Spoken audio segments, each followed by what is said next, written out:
Oh, yeah, here we go. Day 3, Ben & Woods, 97.3, The Fan, live from Padres spring training out in Peoria, Arizona. Another insane start to the show today. Let me introduce our crew right quick. Paul Reindel's the executive producer. Good morning, Paulie. Hey, how are you? A.K.A. the bad influence. Benjamin Higgins is the influenced. Also the chairman. Good morning, my friend. How are you? Good morning. I'm worried we're going to disappoint a lot of tier ones who thought we'd talk about our lunch at Red Lobster yesterday right off the bat, but we're going to have to hold off for a moment. We'll get there because we have a very special guest joining us for our foreplay segment. This is usually Joe Musgrove who joins us. This is our kind of get warmed up segment. We don't even have to talk baseball if you don't want to. We can talk anything you want. Literally anything goes. I know you guys are the best at that, so yes, we are. We are. Hold on, we got to make sure we're dialed here. We'll just hand him Paulie's. Yep. Paulie's thing, if it can stretch all the way over. Yeah, we got it. Gets his work. It's for cool sure. that everyone is like, this is going to be the best show ever. Yeah, and this is how we start. Technical difficulties. Joe, are you there? There we go. There you are. Joe Musgrove. Spring training for everyone, right? Yeah, exactly. Yep. Thank you. How are you, man? I'm doing great, man. Good. Off season, good for you. Off season was great. Kind of finishing up the back end of that rehab. Spent a little time camping, a little time out in the mountains, but a lot of it was just kind of focused on baseball, get my body ready, mind ready for a full season. Let's talk camping for a moment because I've got 2 boys, and my greatest fear in life is that they ask me, Dad, can you take us camping? And it's literally like I've never been a camper. Yeah. My dad was not a camper. I wasn't raised by campers. I always thought it looked really cool, but no one ever really taught me how to do it. And I fear that they're going to ask me to do it.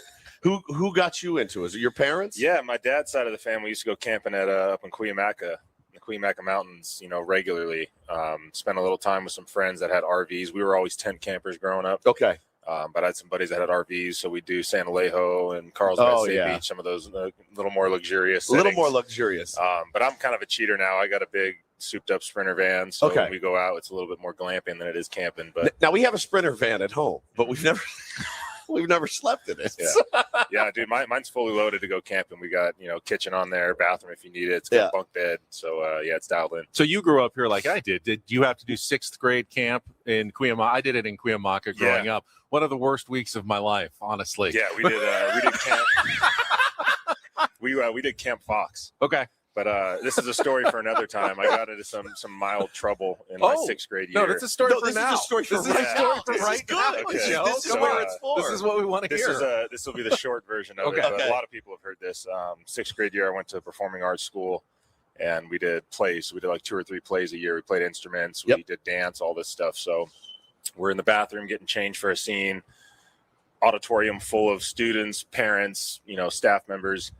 And we're in there with the lead character and one of my other buddies at the time. And I don't know if you guys are familiar. This might be, our era of kids, but the doorknob game. No. So guy farts, you call doorknob, you punch your buddy on the arm until he goes and finds a doorknob. So you touch a doorknob, that relieves you of the punches. So that's incredible. Paulie knew this game. We're in the bathroom getting changed. Kid farts. We call doorknob. We start slugging on him. And he crumbles to the floor. And we're not like trying to get the kid up. We're just playing a game. It's not bullying. It's just the game. Crawls himself into the stall, locks himself, won't come out. No. And now we're panicking because he's the lead character in the play. So the play comes to a screeching halt. House lights come on. Teachers, principal, everyone comes into the bathroom looking for him, thinking he might have fell. I was probably that kid, unfortunately. No. I'm sorry. So he tells the teacher, probably a little bit of embarrassment as a kid from admitting that you farted. Yes. And tells the parents that we jumped him in the bathroom and we're beating him up for no reason. So long story short, I get charged with battery on school grounds. Oh, no. Battery. I got 100 hours community service, anger management classes, just turned into this huge ordeal. So my 6th grade year, I missed. What's up, guys? I missed the softball game against the staff members, which I waited 5 years through elementary school to play against because I was ready for that moment. Yep. The 6th grade water park trip, 6th grade dance, got kicked out of all that stuff. So I missed a lot of the fun stuff. But 6th grade camp is one event I did get to go to at Camp Fox. You turned out okay. Well, it worked out all right. I know your mom. And I bet you got your ass chewed out. Dude, the day it happened was the day of my sister's high school graduation. So we had 45 people at the house. Oh, my God. Dad had to leave the party to come down and pick me up at school. So, dude, I didn't know about Performing Arts School. Yeah, we just found out yesterday that your new teammate Jose Miranda is cousins with Lin-Manuel Miranda. Is that right? Yes. Yeah, I used to tap dance at the Del Mar Fair with my sisters. This was all like early elementary school, but our school was Performing Arts School. We were a big theater family, so grew up doing plays, playing instruments, dancing, all that stuff. Yeah, it's so good for my son who's listening right now to hear just how well-rounded his favorite pitcher was when he was a kid, because I don't know where he gets it from. Yeah. But Don't let it fool you. As soon as I got into middle school, I went to my dad. I was like, "Hey, none of my friends are doing this shit anymore." I gotta get out. I gotta get out and play baseball again. When did it click for you on the baseball field? I coach and I deal with a lot of little kids, man. And you see a lack of confidence sometimes, even in my own kids. And when did it click in for you, the mental kind of part of the game? It takes a minute. Yeah, it does. Because a lot of failure. Yeah, I played like super competitive baseball at a young age. So played for the San Diego Stars travel team, which was the best team in the country for a handful of years. Yep. And I was just surrounded by constant, talent. So then when I would leave those games and I'd go play my regular little league, I felt like I was like strides beyond everyone else. Also being the bigger, faster, stronger kid than most kids my age helped. But this is something I'm still figuring out, man. I mean, like even to this day, I don't ever have this feeling of like I've got it figured out. I've made it. I'm comfortable. Game's constantly evolving, and you got to evolve with it, or you get left behind. So, Joe, you were obviously here last spring, rehabbing, being part of the team. Mm-hmm. Seemed like you had a great attitude. Now that you're back, though, and you can compare this year to last year, how much of a relief is it for you to be back throwing, feeling like you're ready to come back and be in the major leagues again? Yeah, I just feel like I'm back in my comfort zone. I'm always been a good worker. I enjoy being on the field and putting the work in.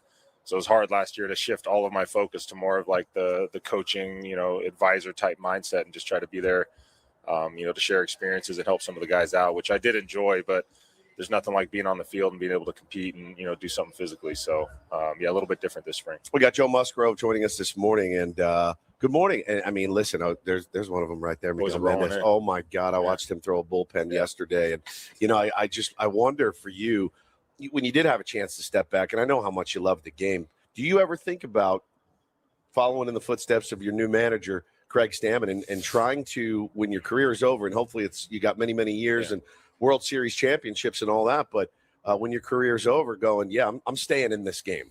Yeah, I mean, I've always imagined what it'd be like after, and it's hard to, man. I played baseball my whole life. I don't know what life's like without it. So I think until I have to face that reality, I don't really know what's going to excite me or what's going to, drive me to, to take that next step in life. But managing has never been on my plate.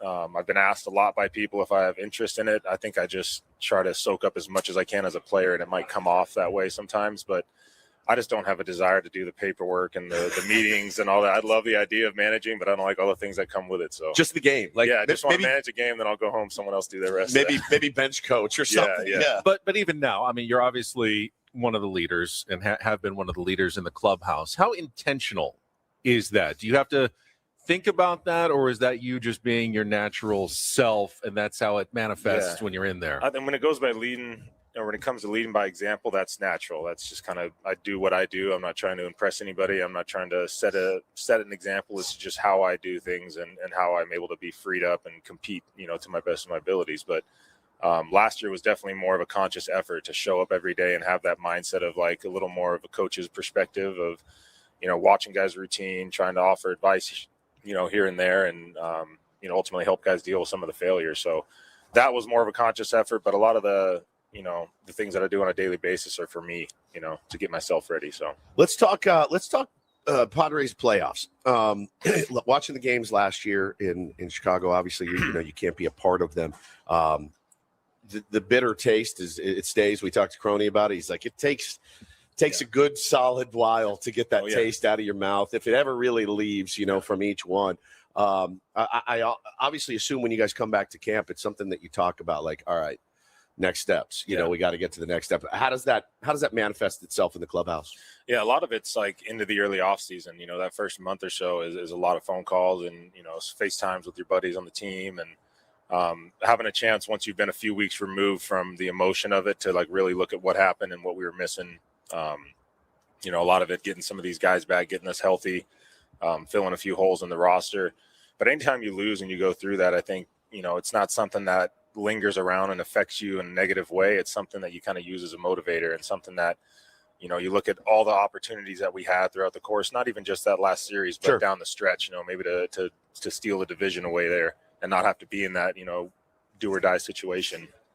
A lot of different things go into it, but I think everyone comes into spring kind of on a fresh slate, new mindset, while maintaining the feelings of, what you went through last year. Yeah. I know Craig Stammen has said, pitchers are probably not going to be authorized for ABS challenges, but I think there can always be room for exceptions for veterans with level heads. Yeah. How many conversations have you had about the new system and how it's going to work? Yeah, that was one of the first meetings we had, is that pitchers are not allowed to challenge.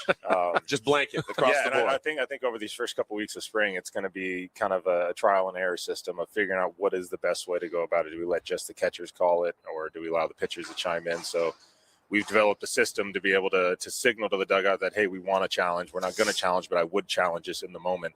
And then afterwards, we can kind of look at our percentages and see how we're doing, if we're, realistically in the right area, or if we're just like being emotional out there and begging for strikes. So I think it's ultimately going to come down to the catcher's call. And if they're right there, they know the zone. And with some of these catchers too, how they steal strikes, everything looks really good from a pitcher's perspective. So probably the catchers would be. I'm going to be looking for that signal now in spring training games. Scratch your something like that. Where does he's trying to challenge, but he doesn't want to challenge. Saw a guy yesterday, one of the pitchers. They 6 outs. Blue missed 5 calls, 5 in the first 6 outs of the game and it was in the Red Sox game. Yeah. And you can see Alex Cora on the side; he's losing his mind. The guy was right down the middle, and it's like, why are we having to use this challenge on pitches that are right down the middle? And I know they have a tough job because of the nasty stuff you guys throw. Right. They're really very good. They're like very, very good umpires are. Right. But man, some of those obvious ones got to make you insane. Yeah, and you think about it, like major league hitters who are trained to do this, they still have a hard time recognizing balls and strikes and picking up spins and making contact. So you can only imagine the umpire who's not been doing this his entire life, from that perspective, might have some trouble with it. But it's a hard game, man. There's a lot of human error in there that, at times is part of the game, but ultimately you don't want it to be something that decides the outcome of a game. So I like what they're doing with it. Saw you throwing a simulated game against Mariners hitters a couple days ago. What's kind of the schedule like, and how's it feeling getting back into more competitive situations? Yeah, there's definitely a little uptick in the soreness and the recovery aspect facing hitters. You never think so. I was throwing bullpens, into the mid-90s in the off season and felt great the next day, but there's something about the intensity and the, just the intent of the throw when you have someone else in a different jersey in the box. So definitely going through a new wave of soreness and kind of experience all those feelings for the first time again. But for me, it's more about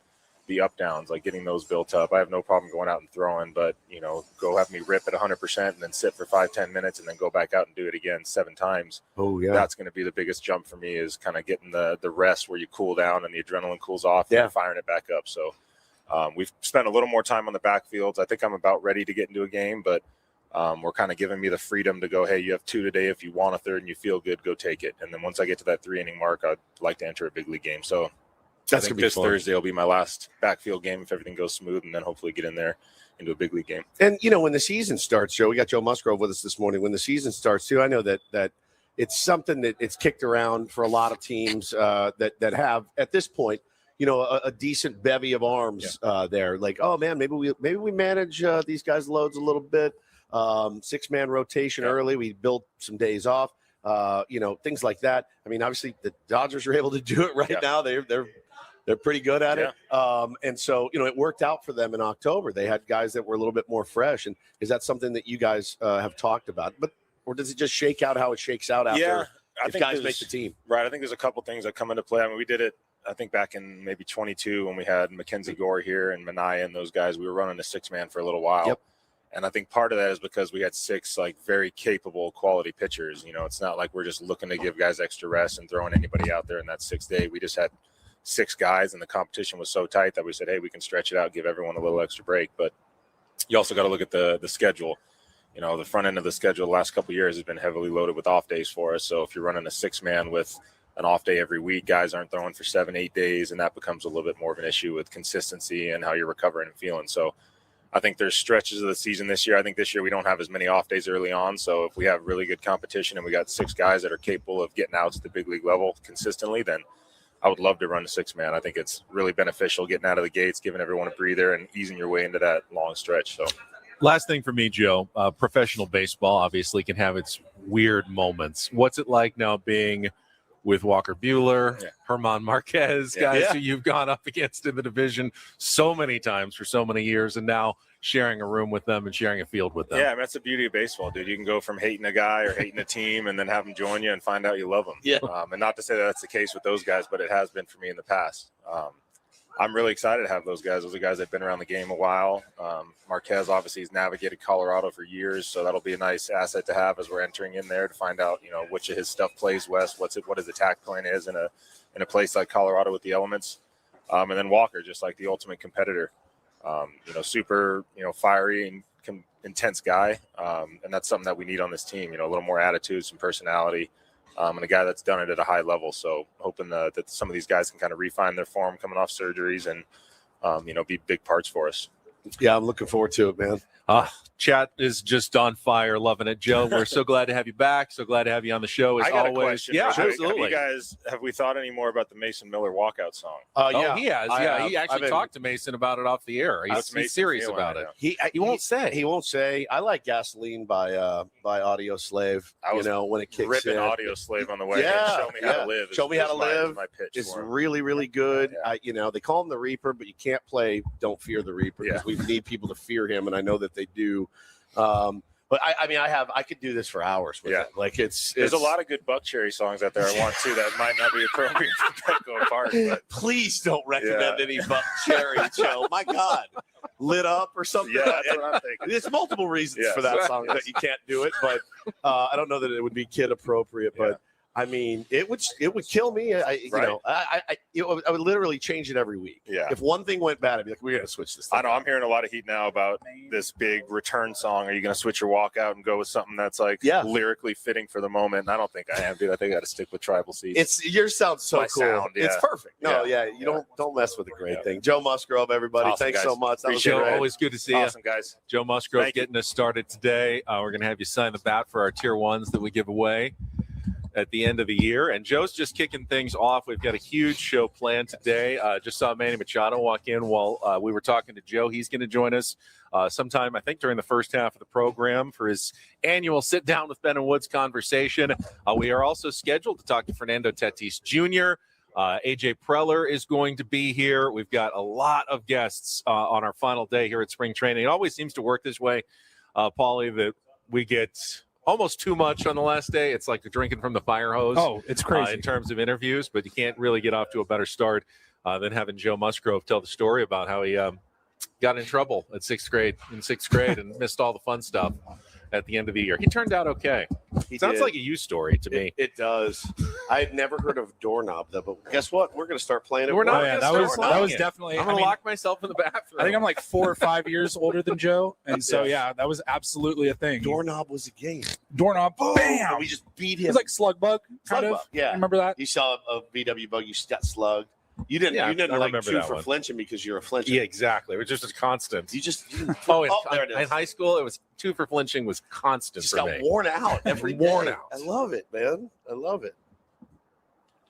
All right, what are we doing?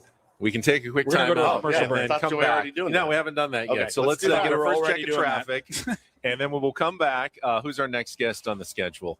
We'll see. We'll see. I I guess. believe it's the captain. All right. So expect Manny Machado soon. Nick Pivetta possibly at the top of the hour. Don't go anywhere.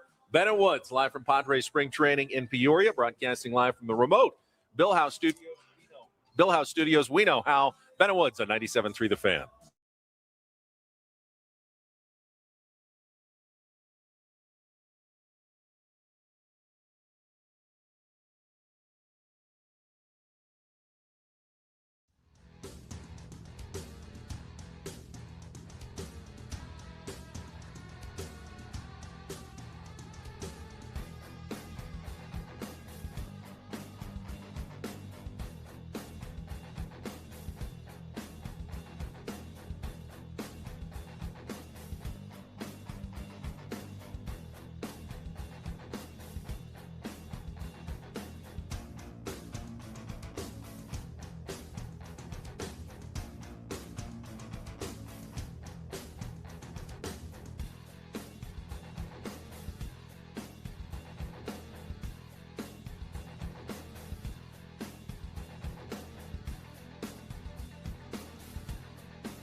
He just here. I'll show you a little. Just a little. Please don't. Just a little bit. What hurts on you? Nothing at all. A little bit. Nothing. Now, So let's say whatever you're about to touch is the only thing. Let's say It's gonna hurt. Right? All right, yeah. Okay. Pretend your knee hurts. Pretend your knee. It's going to in a second. Right here. Oh, that is not pleasant. Hey, player, this is all yours. This room with this view. This speakeasy with this cocktail. Hey, could you make that too? The spa with this. Ah. And this pool on this roof. This is all for you. The all-new Hamul Casino Resort, now open.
Right on a Wednesday. Our thanks again to Joe Musgrove. All guests on Ben and Woods appear on the SDCCU fan hotline. It's not Big Bang Banking.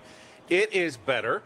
Yeah, we are expecting Manny Machado to stop by in just a couple of minutes. But if you want, now we can kind of ease our way into our final show here in Arizona. Well, we had a really fun live stream last night. You can go find that on YouTube under just go to Ben and Woods, hit the subscribe button, right? I wonder if Adam's seen it yet. Oh, I don't know. We had a blast, though. You don't need to watch it, Adam. I gave you a lot of good props in there. Adam's actually on the board today. Our pal Kyle drove to work, was sick, had to call Adam. Adam had to come relieve him. So thank you for being on the board. Adam, how are you, buddy? I'm great. How are you guys? We're doing good, man. We're doing really, really good. We've had a great week. It's been a lot of fun out here. Mason Miller just walked by, and he's very tall and big. He's very tall. Very tall. But we had a great live stream. It's still up there if you guys want to go watch it. I thought it was funny as hell.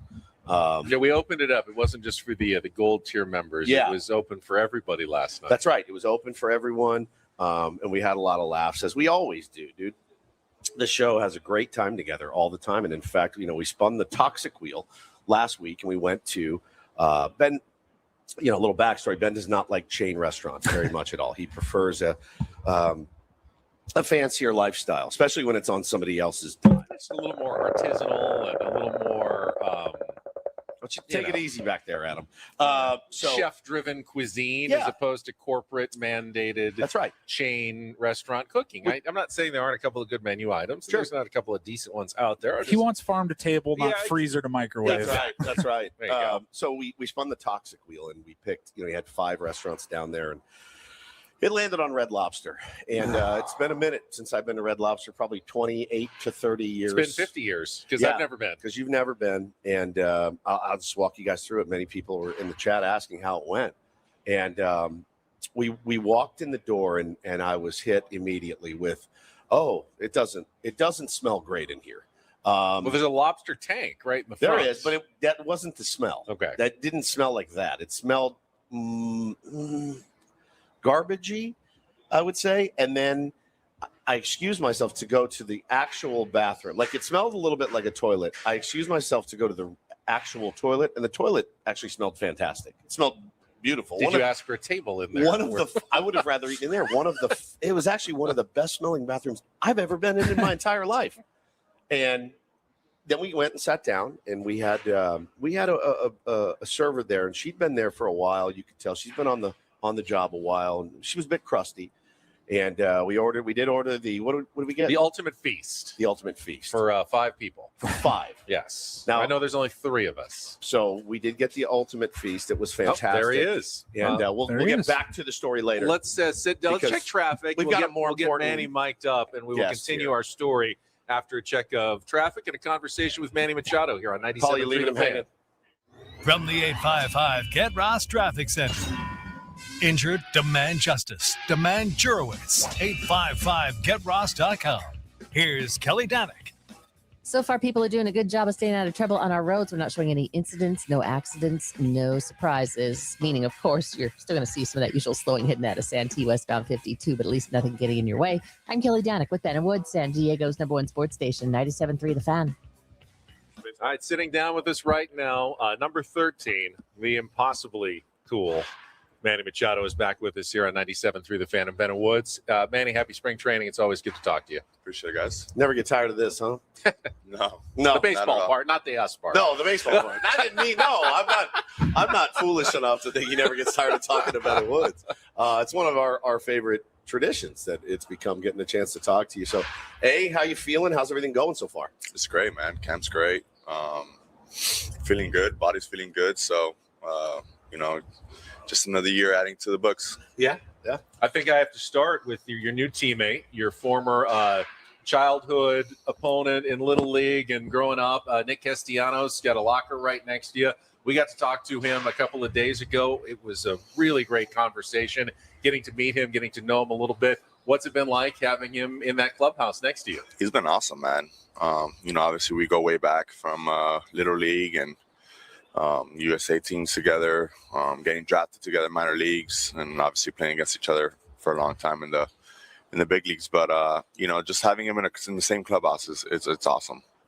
We used to dream this as kids, playing together in those backfields, playing 2-on-2 games in the backfields after games, and now having him here talking hitting. I think he's one of the greatest hitters of our games. He's seen some pretty good hitters playing with Miggy and JD and Victor and some good hitters hitting. So he loves hitting, loves talking baseball. So, adding a guy like that to our ball club, I think was huge. I think we got a really cohesive group that's together and, very high in IQ of baseball. So, it was good to have him. Now, confirm or deny, because he said when you guys were younger, he said he was actually ahead of you. He said he was better than you. aspect? At baseball. In what aspect? He said, Is that what he said? he said I was a little further ahead. In height.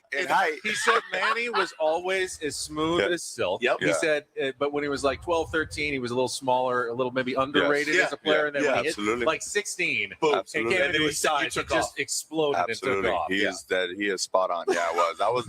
I wasn't as tall. I wasn't as tall. I had a later growth spurt. I mean, I hit my growth spurt probably like 14. So I was later, and then kind of went to a small school, Miami, kind of just stayed under the radar. Really wasn't scouted much until I'd probably say like my late sophomore year, like my sophomore year in high school, I had a really big year. And that's when scouts were kind of like, oh man, who is this guy? Then my junior year, I had another big year. So it wasn't until probably like after my junior year, that summer ball, when I kind of like blew up and kind of became who I am. Yeah. Did you ever lack confidence playing baseball? No, I loved it. Yeah. I loved it. I was always. I loved it too, but I like Yeah. severe confidence. I don't think loving it is the issue here. No, I mean, my confidence was. I knew what I can do. I mean, I was always smooth with the glove. Yeah. Always smooth with the glove. I could always smooth. I just wasn't as strong as some of the other kids. Like Nick was always taller and stronger than me. So I kind of just stayed on the radar. I was kind of more of a contact hitter, just hitting line drives everywhere. Didn't have that big power, but I always had the defense. I always had a good arm as well. Yeah. So I think that kind of just just always was always the outlier. Now, we found out from Joe Musgrove just a few minutes ago at that age, he was also a theater kid. He was in the plays and stuff at school. Did you do other things besides baseball growing Basketball. up? Basketball. Was the only other sport I did. Wasn't really a big. I was very shy kid, so I really didn't do much. It was just mostly sports, just baseball, basketball, a little bit of flag football here and there, but mostly baseball and basketball. Man, we're so excited to get the season underway. I know you are too, but we're also excited about your sweatshirt. That team, SDFC, has come in and they've captivated the hearts and minds of San Diego. Mikey Varis is a guy we get to have on our show every now and then. We love talking with him. It's converted us into big soccer fans. Were you always a huge soccer fan, or did this just kind of fall in your lap and now you're passionate about it? No, so when I got into pro sports, I got into soccer. I wasn't a soccer fan. Like I just told you right now. I mean, I was a baseball and basketball guy, right? Football, obviously, too. But soccer was never there. I just hated the cardio. Yeah, 100%. It's too much hated the running. cardio. I know. Running It's too around for much. like 10 miles did the not. entire game? I did Yeah, not. it's too much. But now my kid, he's playing soccer, and I think every kid should. Yep. It's a great for hand-eye coordination, for control, Yep. for your feet. So Foot-eye coordination. I mean, right? well, both. Yeah, both. It's both. It works for both. So I got into pro sports, got into soccer. I'm a huge Barcelona fan.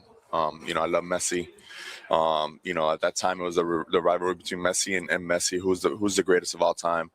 So I kind of started getting drawn into that world, right? And I started watching the Premier League, Champions League, Spanish League, and that's how I kind of got into the sport, right? And I would always follow it, since then. And then obviously, then coming to, the U.S.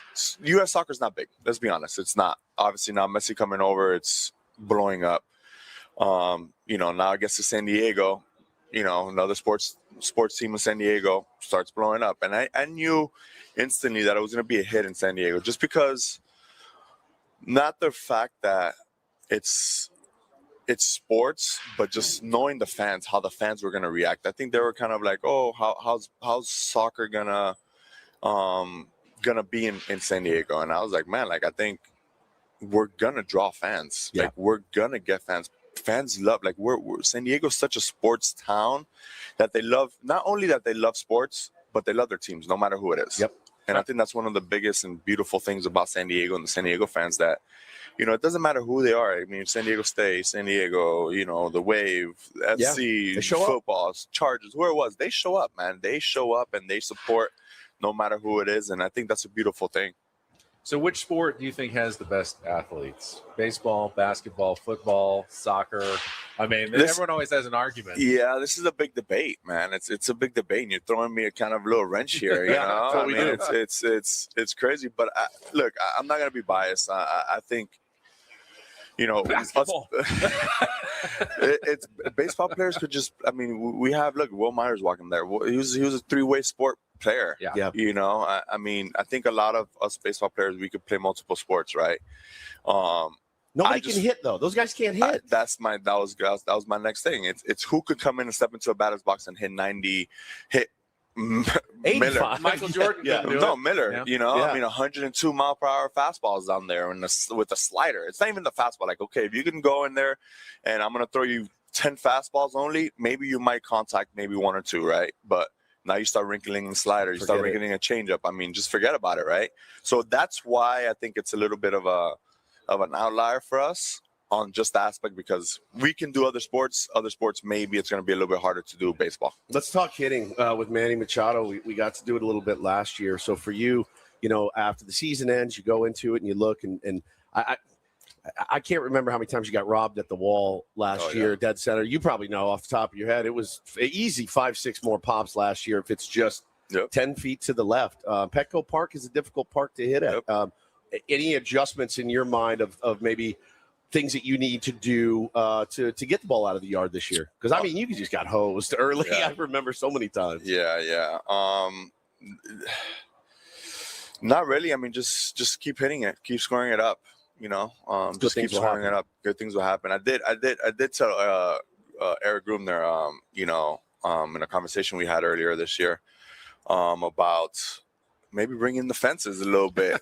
More seats for you. More seats for you. You could have more seats, more money. Like, why not? It's a win-win. Business sense. It's a win-win. It's a win for us, and it's a win for you. So I don't know if it's gonna happen, but that was an avenue that maybe I threw out there to see if it happens. But yeah, man, Petco Park it's been tough over the years to hit at with the ball flying. Not flying as much as it used to. Like my first year here, it did 18, 17. The balls are juiced and they were going. Yeah. Now it's not so much. Are they different now? You guys can tell. I know you guys can tell. Yeah, it's not a huge difference, but it's definitely a difference. It definitely is. I don't know how much you believe in lineup protection, but Craig Stammen's been toying with the idea of having Tatis bat behind you in spring training so far. What do you think that does, possibly for the Padres offense as a whole? I mean, I've always been a big fan of, I think our best years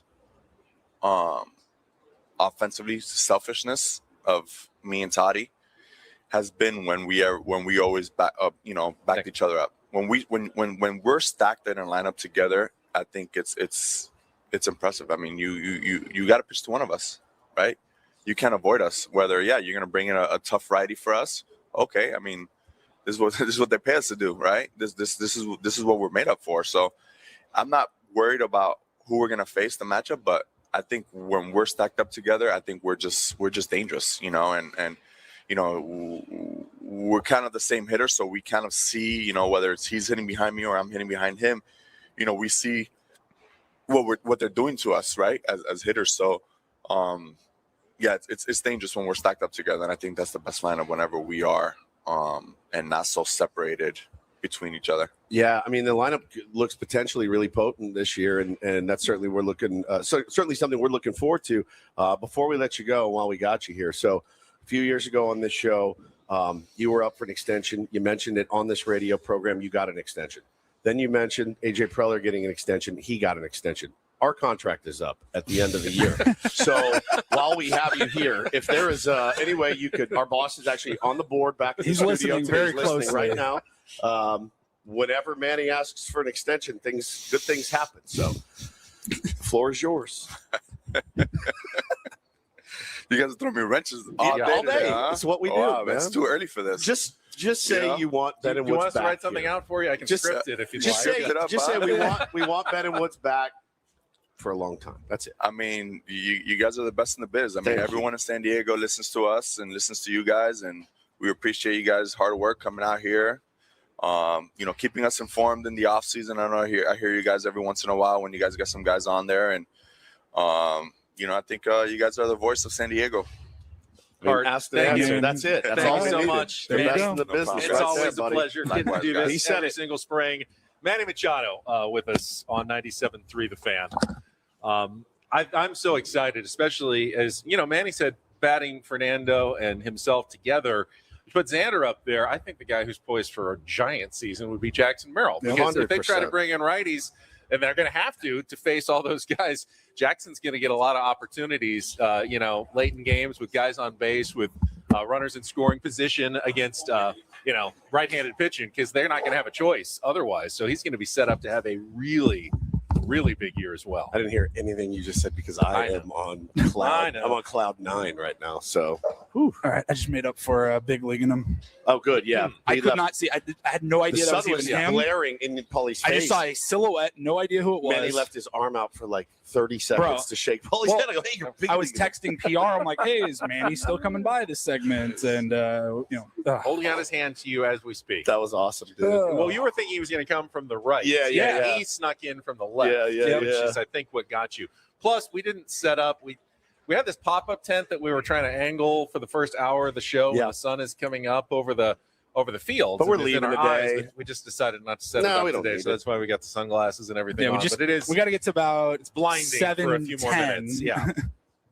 And we'll be okay. So what a great first hour. We still have about 10 minutes left. Paulie, will you clip that? And I'm going to get it tattooed on my arm. Yeah. Just so you know. Yeah. It's the first time Adam's ever. We don't need to make a promo out of that. Yeah.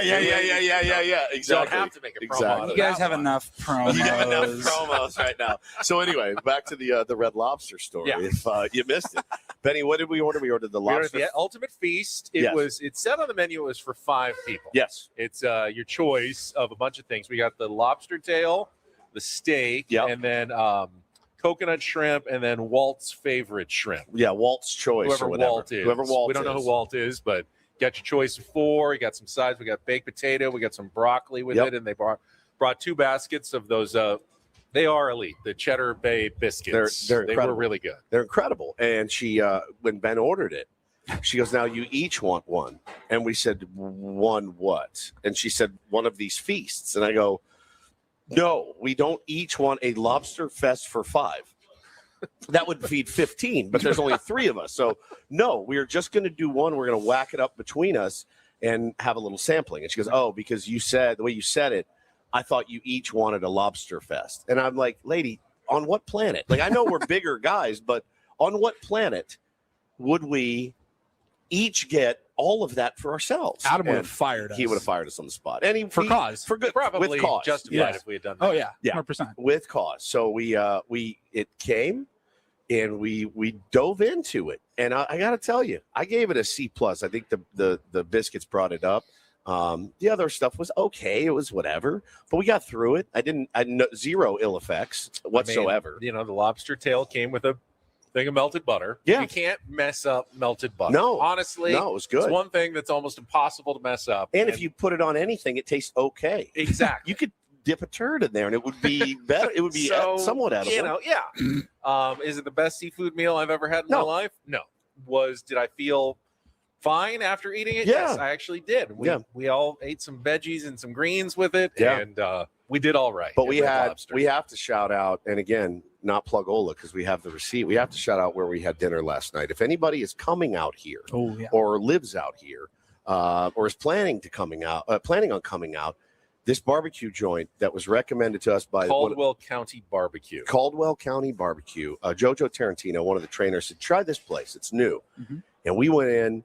And listen, man, I grew up with good barbecue. I know what good barbecue is. I've had barbecue out here. It's never been good. This place was spectacular. Jesse Agler, we sat down with Jesse, had a great meal with him, chopped it up with him, and the food was spectacular. Yeah, you walked in, and they had big, giant drum smokers, mesquite wood. Oh, we got our picture. Outside. We got to post that picture. Yeah, you can see the picture of us outside. The guys actually invited us back by the smokers to check it out, which was amazing. Say it again. Caldwell County Barbecue in Peoria. Yeah, it's kind of downtown Peoria, Washington Street off of Grand near Olive and Peoria Avenue, I think. But it was doing the brisk business even on Tuesday night, so people are getting the word out. Got the brisket, got some lean, some fatty brisket. Yep.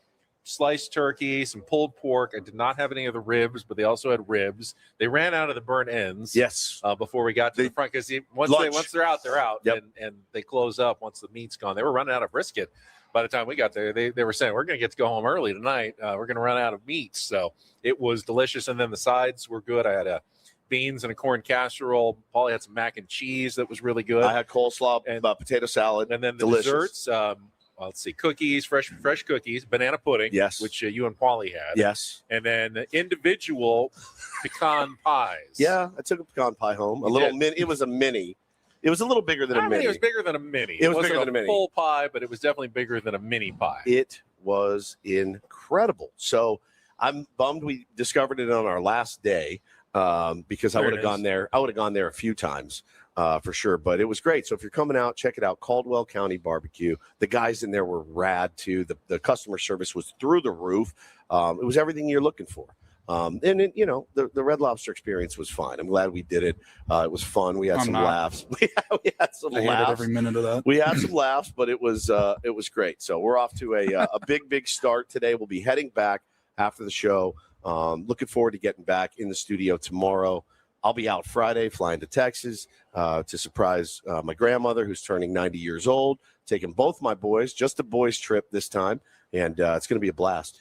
As you can guess, we did not make the drive all the way over to Mesa to see the Padres take on the Cubs, mostly non-starters for the Padres going, although Nick Castellanos was part of the trip and had 2 hits, a blasted one, 400-plus feet to center field. Ended up as a 2-run double, although everyone said they thought it was a home run. I don't know if it hit the batter's eye or I thought it was what a home went run on there. But well, you said on Gamecast they had the ball. I was watching Gamecast as it happened. The ball cleared the fence. It looked like by about 40, 50 feet. Yeah, like center field. And it 450 out there. Double 2-run score, and Castellanos is hitting on second. I assume that it hit so high that's where it would have landed had it not, hit a wall there at Little Wrigley in Mesa. But Padres ended up losing 6-7. Marco Gonzalez got his first start. Struggled a little bit, inning and 2/3, 5 hits, 3 earned runs. Craig Stammen didn't seem concerned, said he looked fine. It was good. He's getting back on the mound, obviously, after about a year and a half coming back from flexor tendon surgery, just trying to get comfortable again. Obviously, one of the pitchers battling for a spot, maybe the one spot in the Padres starting rotation.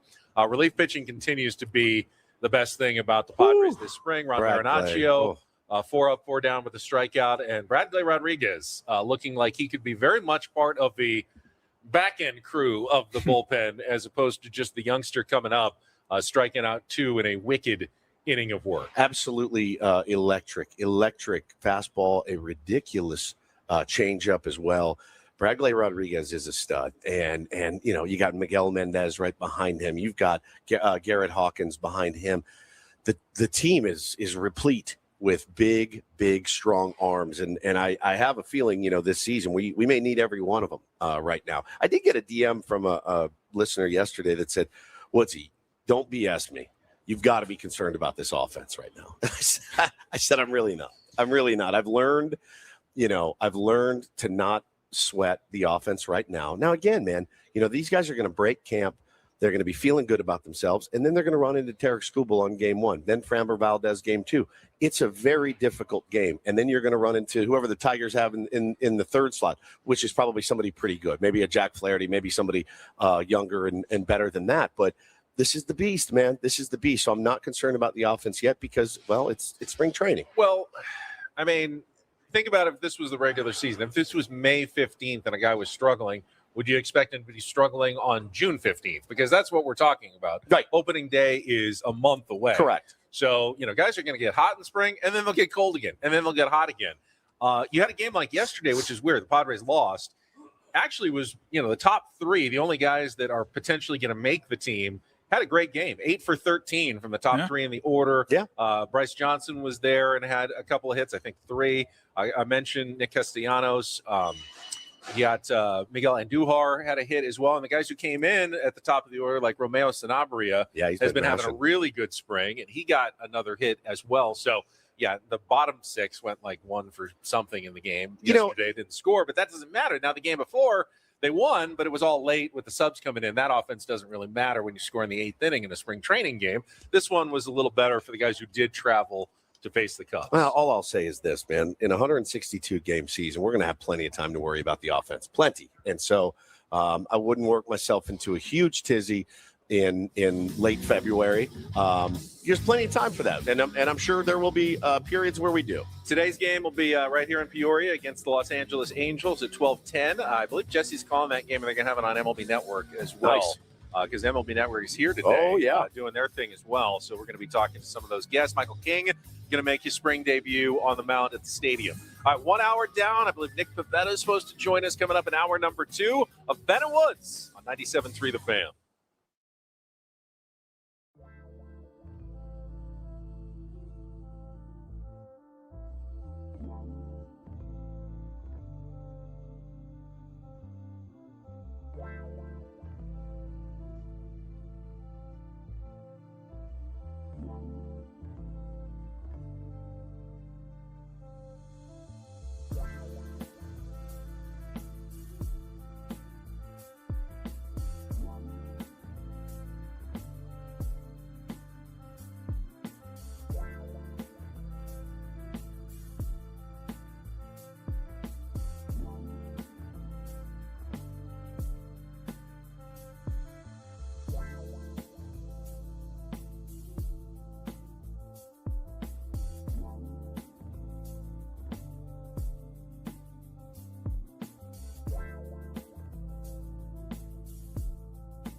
hour number 2. Bennett Woods, our final day, broadcasting live from Padres spring training in Peoria, Arizona. We already talked to Joe Musgrove, talked to Manny Machado on our last segment. And sitting down with us right now is a guy who at this time last year was one of the newcomers here to camp, had just signed with the San Diego Padres. Turned out to be, well, let's say it, the biggest steal of the offseason last year. Went on to have a phenomenal season on the mound. Now he's back for year number 2. Nick Pivetta is with us here on 97.3 The Fan. Nick, it is great to see you with a year under your belt here in Peoria. Yeah, thank you guys for having me. It's nice to be back. Weather's good. Can't complain. It's fantastic out here. It's just perfect. It's a great place for spring training. How's the old whip feeling right now? Yeah, it feels like I haven't thrown in 3 months. The first couple weeks of spring training are always interesting, kind of working through the aches and pains and you know, seeing what your off season kind of held for you, seeing where your body's at. But I'm starting to hit a nice little easy road here and just looking forward to getting to games. You obviously, I don't know, how different is this spring training? You had, good career in Boston, but always were trying to find that next level. You found the next level last season. Is it a matter of trying to maintain that, or is there still more changes you continue to make as you try to grow? Yeah, I mean, I think I always want to change and I always want to adapt. I'll say this quiet part out loud. There's 5 other guys that were better than me last year, and I want to be better than those guys. So what are the small adjustments that I need to make? What were the small things I need to do in the weight room, pitch mix, mechanically, velo? All of those things are kind of small factors. And then what 5 games could I have done better things, and how can I improve on those things and be a better pitcher? We talked to Ruben Niebla, your pitching coach, who is just incredible to talk pitching with. And I know that you guys bend his ear a lot. Told us about the pitchers group chat, everyone kind of laying out their off-season like work and stuff. What does your off-season consist of? Not a lot of throwing, just getting the body ready? No, man. I threw basically all through October. I was pretty upset about losing. I didn't really like it that much. I mean, I don't think anybody else did, but for it to end quickly, I just kind of kept my arm moving, kept my arm in shape. I wasn't ready just to stop. So I continued to work out.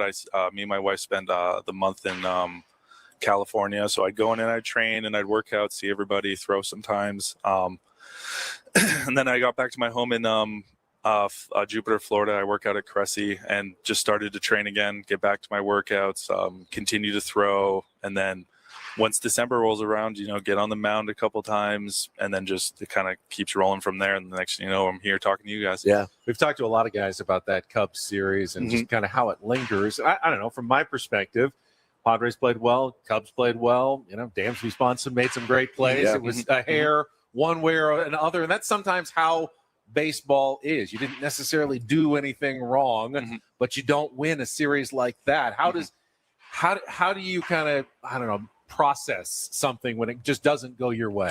Yeah, it's not an easy process. I mean, I think you take the week to kind of just let it kind of sink in. And, I was able to distract myself from watching more baseball, which I always enjoy doing, and watching other teams compete. And, but you kind of just let it kind of sit with you, and you kind of let that little fuel kind of help you, move through the off season, and as a group, use that as a collective to kind of push you through the next season and improve on that. I didn't want to bring this up, but Crony brought it up when he was on the air. He said everyone was watching the hockey game. Yeah. I just wanted to offer. He said it was basically the entire clubhouse against Nick Pivetta. Yeah, and Garrett Hawkins. And Garrett Hawkins. So, not really strength in numbers in there for you guys, but you still got to be proud, right? I'm always proud of the Canadian team. Yeah. I compete in a similar way to them, and I know how much I give, and I know how much they give. I will say that 3-on-3 is absolute it's an embarrassment to hockey, in my opinion. It's not true. I don't really like it. I don't think you need to speed up something in that moment, but the American team was able to take advantage of it, and they played a great game. And I'm happy for my American teammates. So do you like the Manfred rule in the 9th inning, or the extra innings? I think it's a little bit different for baseball players because there's so many. It's just, it's hard. I do like the second base. I think it makes games a little bit shorter, but it's just for rosters and for seeing how it was when I first started playing, the amount of turnaround and what guys were asked of. I think it just protects players a little bit better. Yeah. But it still keeps it pretty even. And then in playoffs, we go back to normal. But that's the thing, is in playoffs, we go back to normal. No second. So we at least get a little bit of that. Yeah. Talking to Padres pitcher Nick Pivetta here with Ben and Woods, as long as we're getting the awkward questions out of the way. Yes. Earlier in the offseason, we were talking to your new manager, Craig Stammen, about the ABS challenge system and whether pitchers were going to be able to challenge. And yours was the first name he actually brought up in why pitchers aren't going to be able to challenge. Threw me under the bus that He quick, did. yeah. No, he did. That's crazy. Like day one as a skipper, by the way. That's right? crazy. It's, I guess, rookie mistake, maybe. But And he loves you. But He he loves goes, you. I Oh, don't thank know you. that we can, in that moment, that 1 or 2 seconds after he throws the pitch, if we can totally trust Nick Pivetta to have a level head about where that ball went. Yeah, I think Chris Sale said it best. I know for me, I'm the way that catchers frame the ball, the way that my pitches move, where my head is at when I'm at release. I'm in no position to usually say if that's a ball or strike unless it's like middle, but then the catcher's going to kind of help me out with that. So I won't find myself tapping my head at all. I just don't think I'm in the position. I'm sure somebody will eventually because they just will. They're confident, whoever that person is. But yeah, no, I won't challenge. I think he threw me on the bus there, but I will not be challenging. Yeah, I mean, now the way he could make it up to you, though, is if he came to you and said, you've had a great spring, opening day starter. Is that something that you've thought about? I know there's a few guys probably worthy of that honor. I know that you would love that honor to go against Tarek Skubal more than likely on opening day against the Tigers at Petco Park. Is that something that you think about? No, it's not really in my forecast. I'm just focusing on what I can do to help the team win. Wherever I pitch, I pitch. I want to pitch in the World Series. That make me game one starter in the World Series. That would make me happy. But it's the season's a long season.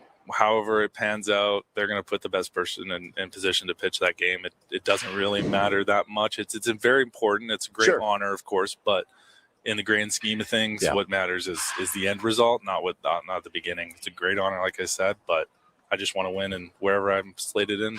Well, it's got to be pretty cool for the guys in the starting rotation knowing that the bullpen is full of demons. There's just one after the other. And if one of those guys gets hurt, there's another one ready to take his place.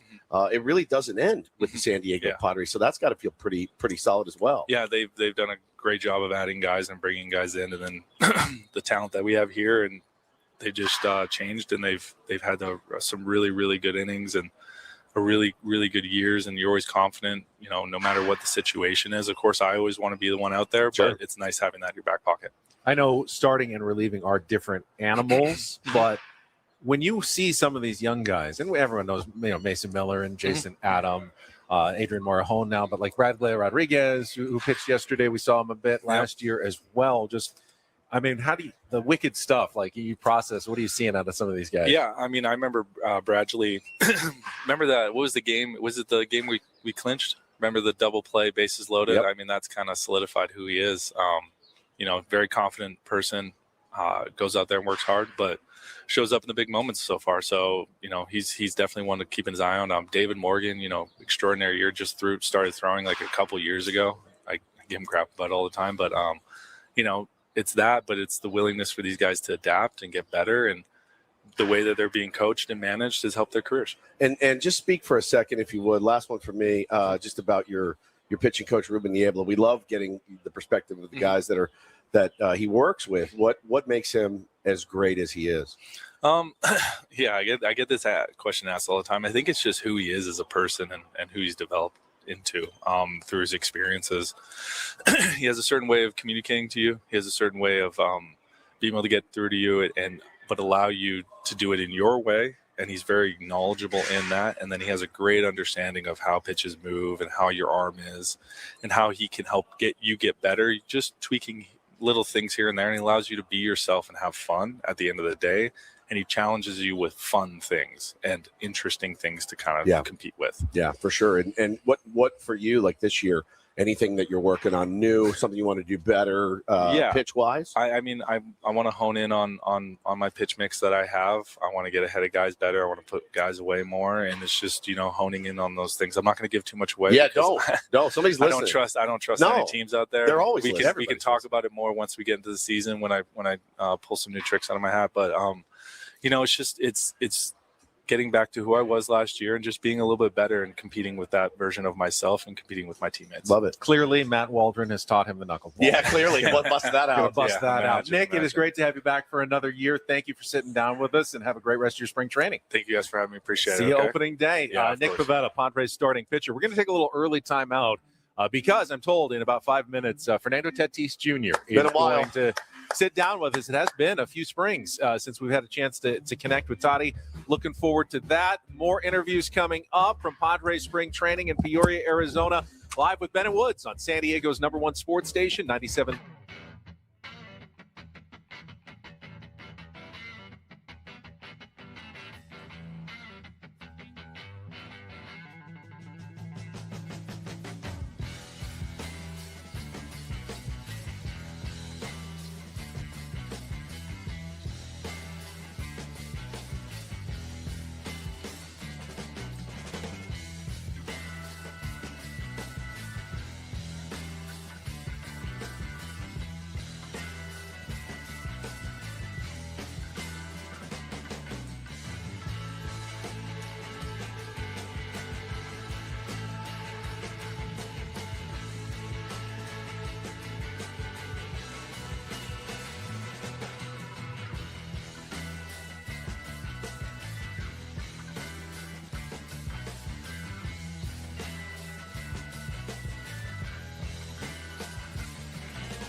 Hey, player, this is all yours.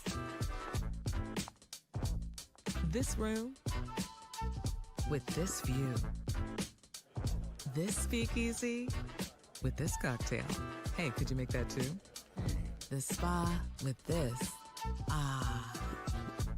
And this pool on this roof. This is all for you. The all-new Hamul Casino Resort, now open.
Padres spring training in Peoria. Yes, normally we'd get into Don't Do This right now, but looks like Fernando Tatis Jr. is going to be stopping by in just a minute or two. I will remind you when we get to Don't Do This. It's always brought to you by Dixie Line Lumber. Home centers, helping San Diego homeowners and contractors fix it, build it, and enjoy it. In fact, why don't we give a do this right now to the San Diego State baseball team? Yeah, last night, coming off, they got clobbered by USD, I believe, on Sunday.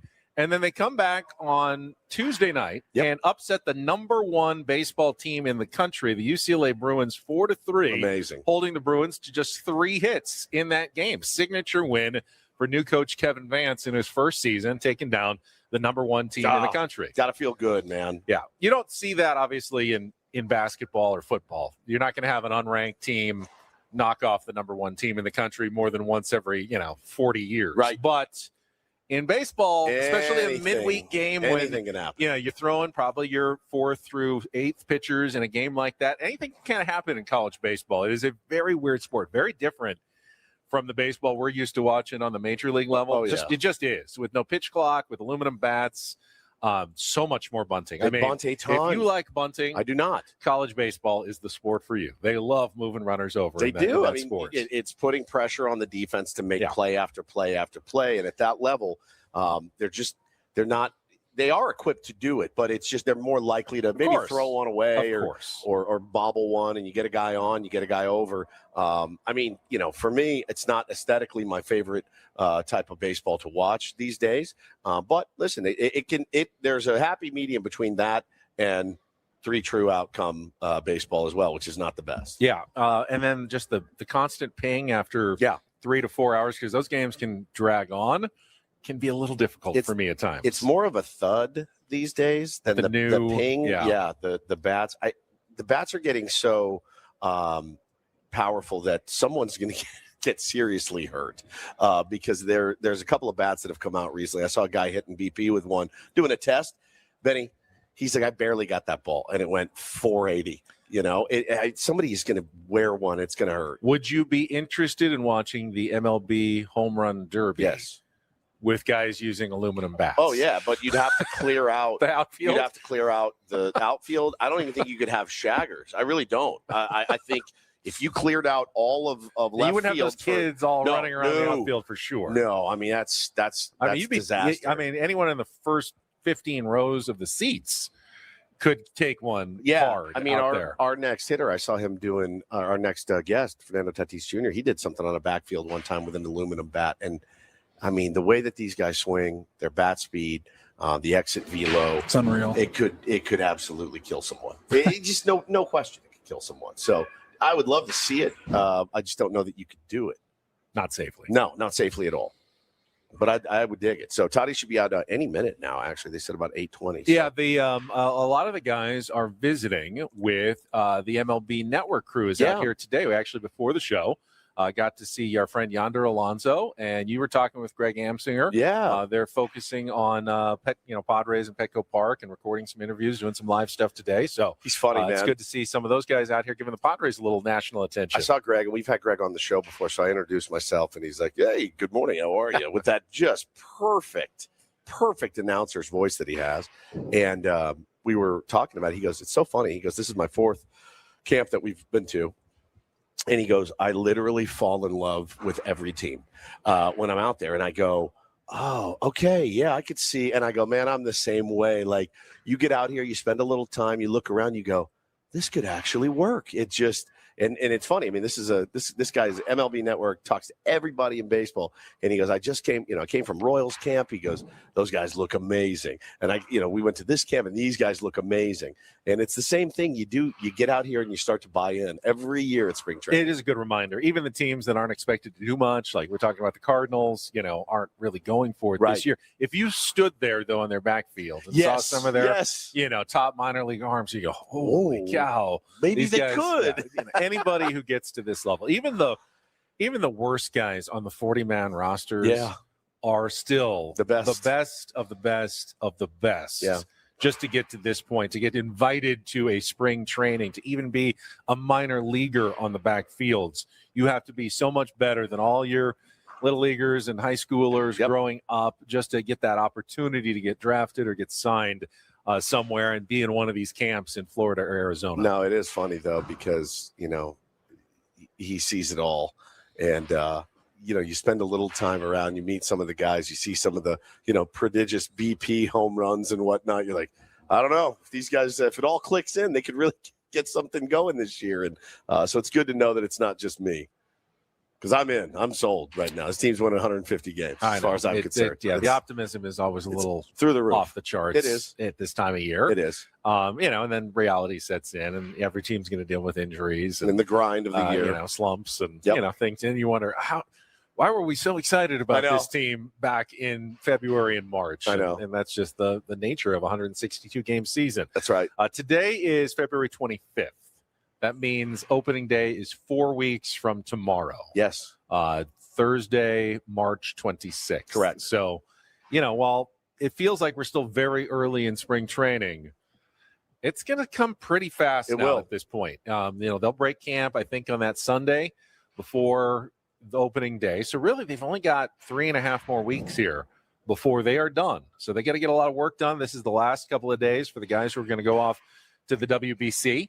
Going to be heading to their team camps this weekend and joining their teams. And then they'll only be back for the last probably week or so of spring training after the WBC is over. So they'll be gone for like 2.5 weeks, depending on how far their teams advance. So this is kind of a lot of time that they want to get spent together before the team breaks up here in a couple of days. I'm bummed, too. I forgot to ask Manny about the WBC. I know how much that means to him. And he has been named the captain of that team. So Manny will be the captain of the Dominican Republic. And, just an incredible squad. A bunch of incredible squads that they're putting together out there. So I'm excited for the tournament to start. When's the first game?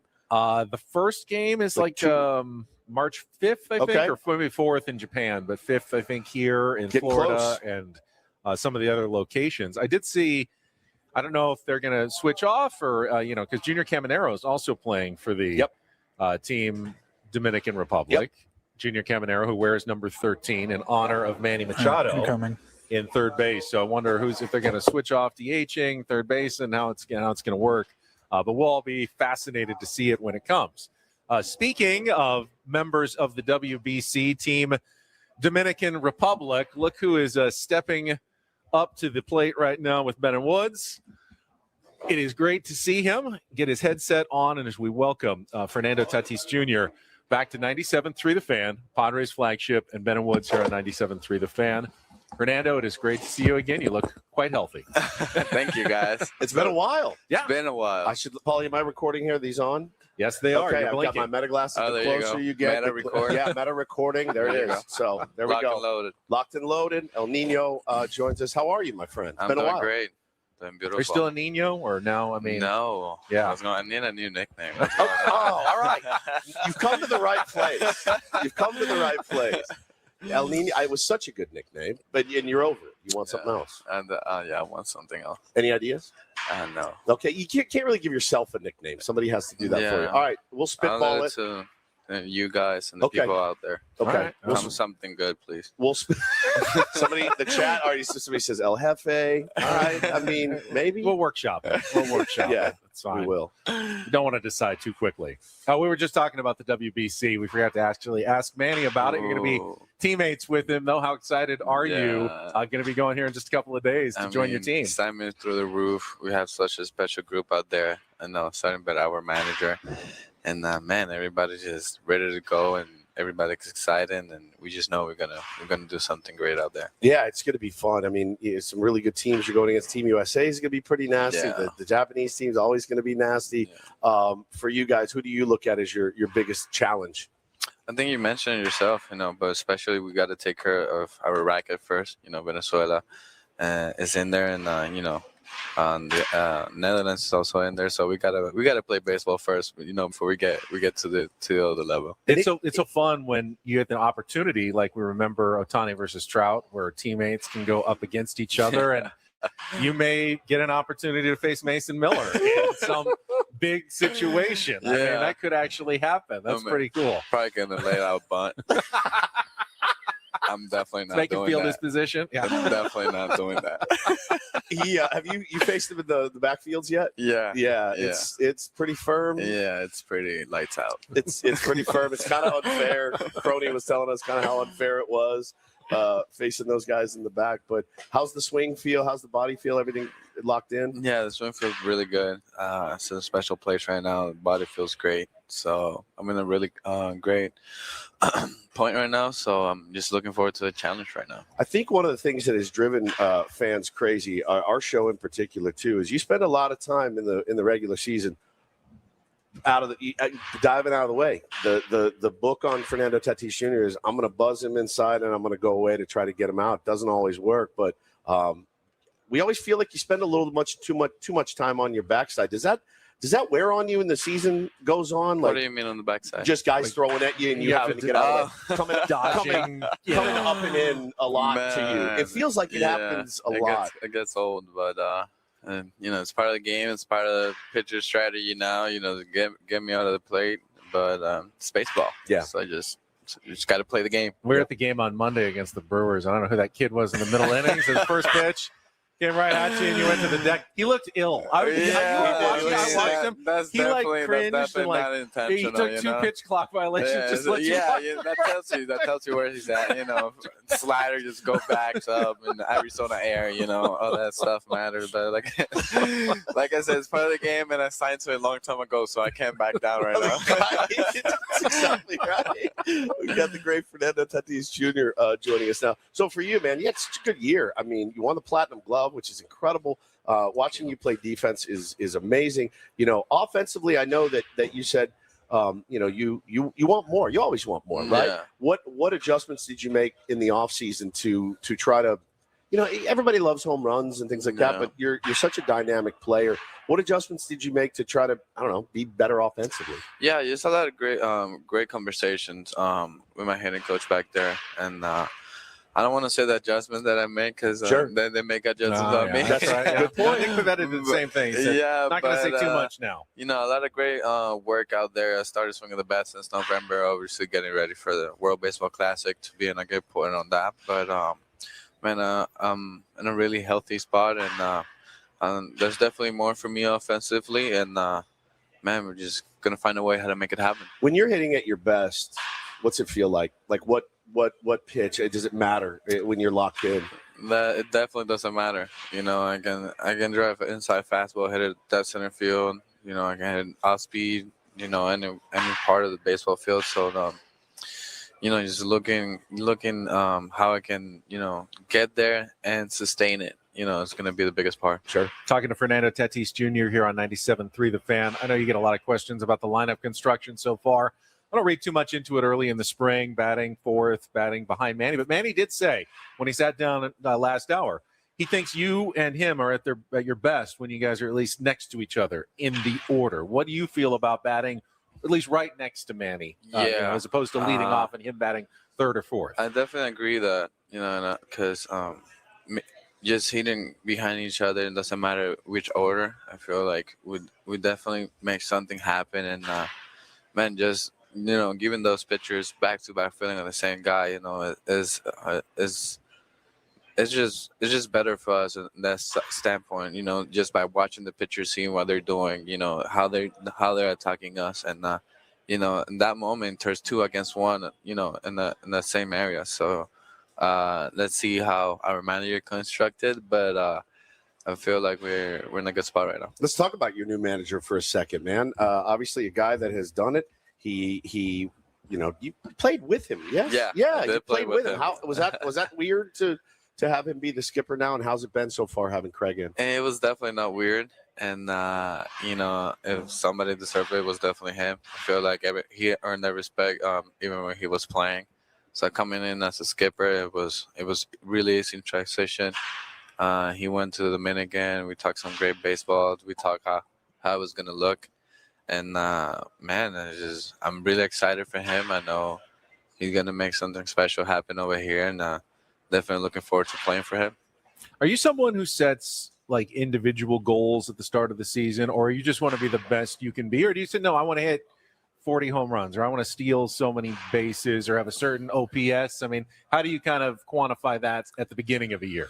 Right now, I'm standing with short-term ideals, especially like week to week or day to day. So I know if I'm able to handle that and control that at the end of the day, at the end of the season, my numbers are going to be there.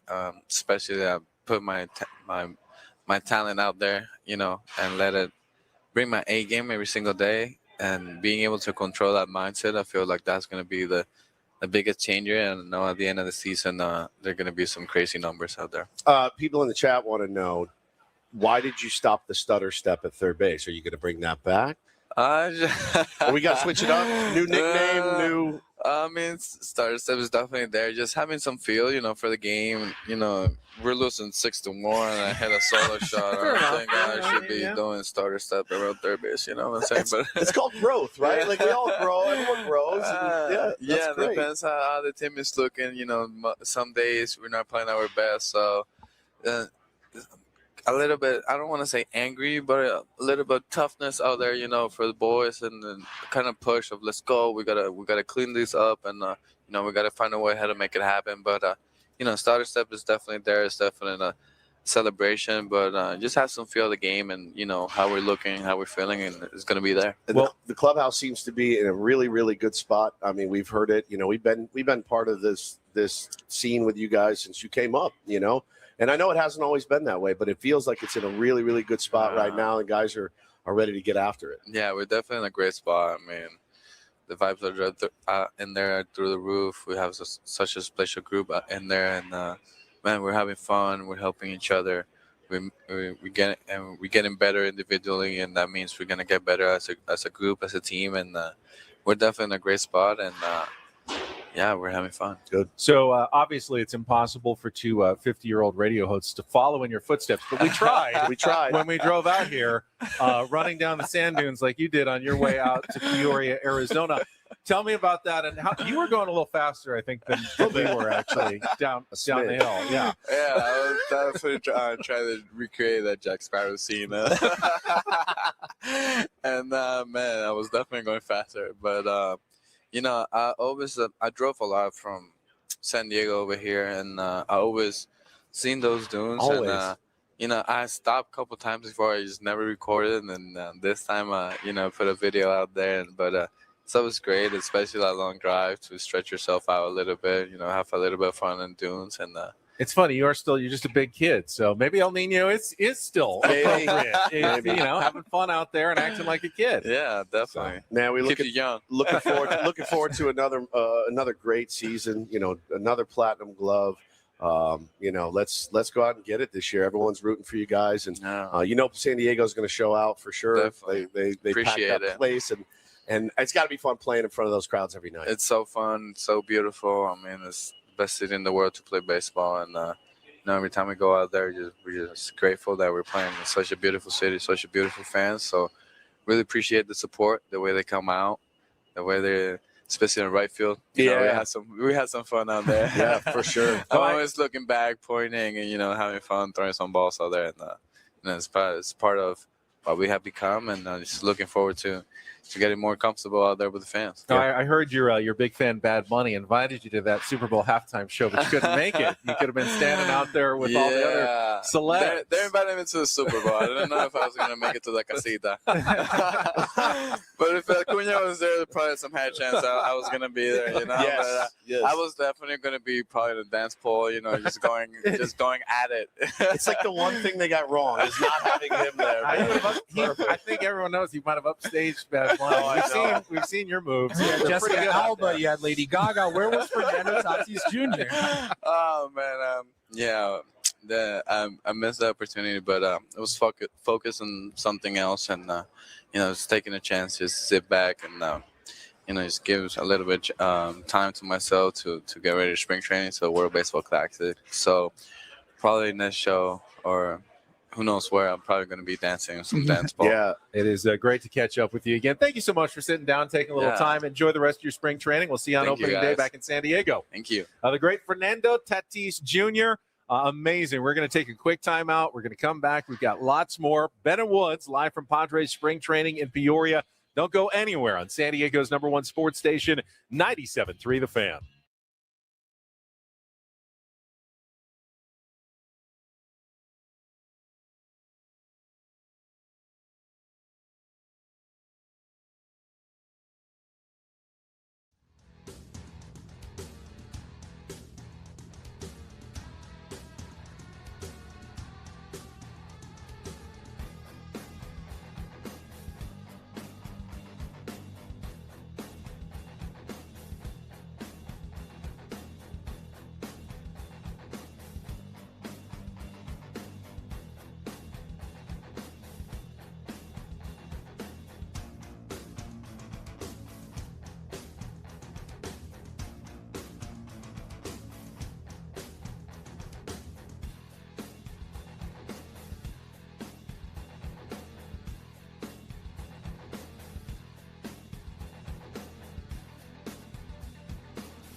He just here. I'll show you a little. Just a little. Please don't. Just a little bit. What hurts on you? Nothing at all. A little bit. Nothing. Now, So let's say whatever you're about to touch is the only thing. Let's say it's gonna hurt. Right? All right, yeah. Okay. Pretend your knee hurts. Pretend your knee. It's going to in a second. Right here.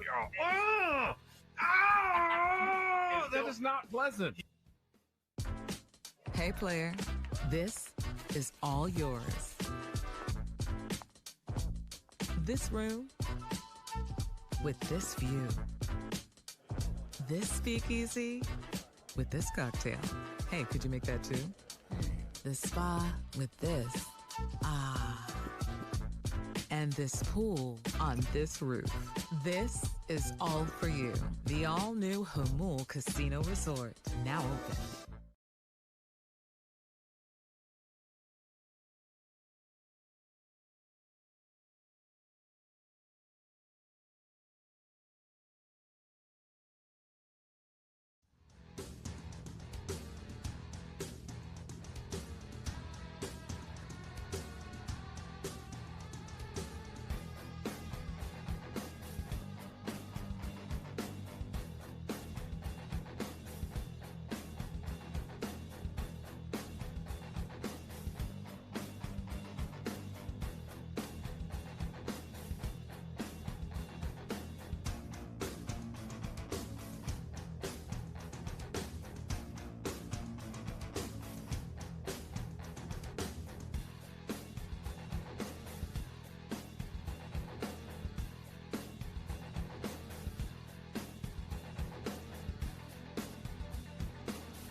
second hour, live from Padres spring training. I will say, Fernando Tatis Jr. was outstanding. He may have opened a can of worms in asking all of our tier ones for a new nickname. The suggestions are coming fast and furious. They are. We may need to do an entire bracket of Tatis nicknames at some point. But we got another guest joining us right now, and I'm going to be honest. The guy sitting down right now, if he was on another team, might be an eighth inning guy, might even be a closer. In the Padres bullpen, he's just another nasty arm that they can throw at the opposition. It's a pleasure to welcome David Morgan. They call him Demo here on 97.3 The Fan. Yeah. Welcome. Well, thanks for having me. It's good to have you, man. And listen, Nick Pivetta was just here, and he was talking about how, nasty the back end of the bullpen can be. And he said, guys like David Morgan, they just started pitching a couple years ago, which is unfair for us who've been pitching our whole lives. So plenty of bullets left in that arm. But tell us a little bit, we know some of your story, but about that journey to now, towing the rubber in big league games. Yeah, it's been awesome. It wasn't really how I expected the dream to pan out in the big leagues for me. But, saw an opportunity for me to make it up to the big leagues and ultimately found my way here. What I don't think people necessarily understand, when you go undrafted, that's a pretty big disadvantage, because when teams invest draft picks, money into guys, they will stick with them a long time. When you're an undrafted guy, you may get an opportunity, a tryout or two, but you don't have that going for you. How difficult is that road? Yeah, for most guys, it's pretty hard. I think for me, it was a little different. When I came into it, it was kind of like, here you go, buddy. Go, get activated, go pitch in rookie ball and see what you got. And for me, the organization, treated me like I was, just like all the rest. He out here. Ultimately, I came out. I threw in low A, had decent numbers. As soon as I got comfortable, pushed up to the next level. As soon as I got comfortable, pushed up to the next level. I never had a spot where I just got to dominate. I would always kind of scuffle, figure it out, boom, on to the next. And figured out double A, skip triple A, go to the big leagues. And for me, that was a different experience than most guys have. Yeah, for sure. And that any father that has children that play baseball, you dream about that. The kids dream about it. For you, man, when you got that call that you're pitching in the big leagues and then your first outing, walk us through that. Yeah, it was wild. I was actually hunkered down in Amarillo. We had a tornado rip through. Yep. So I was, in a basement with all my buddies down there. And then sitting in my hotel room about 11 o'clock at night, got a phone call from our manager, and I thought I was just going to go AAA. My roommate saw the phone call, saw who was calling me, was like, oh, cool, you're going to go to El Paso, whatever. Yeah. Ends up telling me I'm going to the big leagues, skipping AAA, and I went up there. Obviously, I was there for, 15 days and got sent down without even pitching. And then I came right back up and debuted in a one-run game, got thrown right into the fire and, stuck around ever since. Could you hear your heartbeat? On the phone call, yeah. In the game, no. Wow. Yeah, the game I think because of the situation that I got thrown into, there was no time to think be nervous. for me. It was like, you got to go get outs, man. That's amazing. These guys worked all day to put a good game together. I got to go out there and get outs for these guys. That's incredible. Talking to Padres reliever David Morgan, and obviously Mason Miller's the closer, been named the closer, but a lot of teams you can identify, okay, here's your seventh inning guy, here's your eighth inning guy, here's your closer. With the Padres, there's so many opportunities in different arms. Has Craig Stammen, a former reliever himself, and Fritz, have they talked about how you might plan on being used, or is that something that's just going to have to be ready every day for a different situation possibly when the season starts? Yeah, they haven't really talked to me about a role. I think with the guys that we have, it's kind of hard to define what everyone's going to look like outside of Mason Miller. Obviously he throws 105. It's kind of hard to, beat that out, but all of us are there to, set him up. I think, get our starters going through 6 innings. I think, we got a lead at that point. We're going to be fine. It's pretty remarkable what they've put together down in that bullpen. And I mean, you saw it last year. It was incredible. Adrian Morajón is just as filthy as it gets. And then there's a lot of guys knocking on the door. The Bradley Rodriguez is the Miguel Mendez is the Garrett Hawkins. I mean, there's everybody down there. What a competition between you guys trying to one up each other. It's pretty incredible. Yeah. I mean, yeah, when I was in El Paso just for, the couple weeks that it was, looking at that bullpen, it was like all these dudes can go up and pitch in the big leagues, So you make it up there, you kind of see what those guys are capable of, and then you see what we have, down in El Paso. And there was talk in the offseason. It was, should we convert Mason Miller to be a starter? Is he interested? Is that something that you've ever thought about, doing? Hey, if you need me, I'm down to do it. Or are you happy sitting down in the bullpen throw when they need you? Yeah, I mean, for me, the position I'm in, I'm here to do whatever's asked of me. If Ruben comes to me and says, "Hey, dude, you're the fifth starter," then I'm the fifth starter.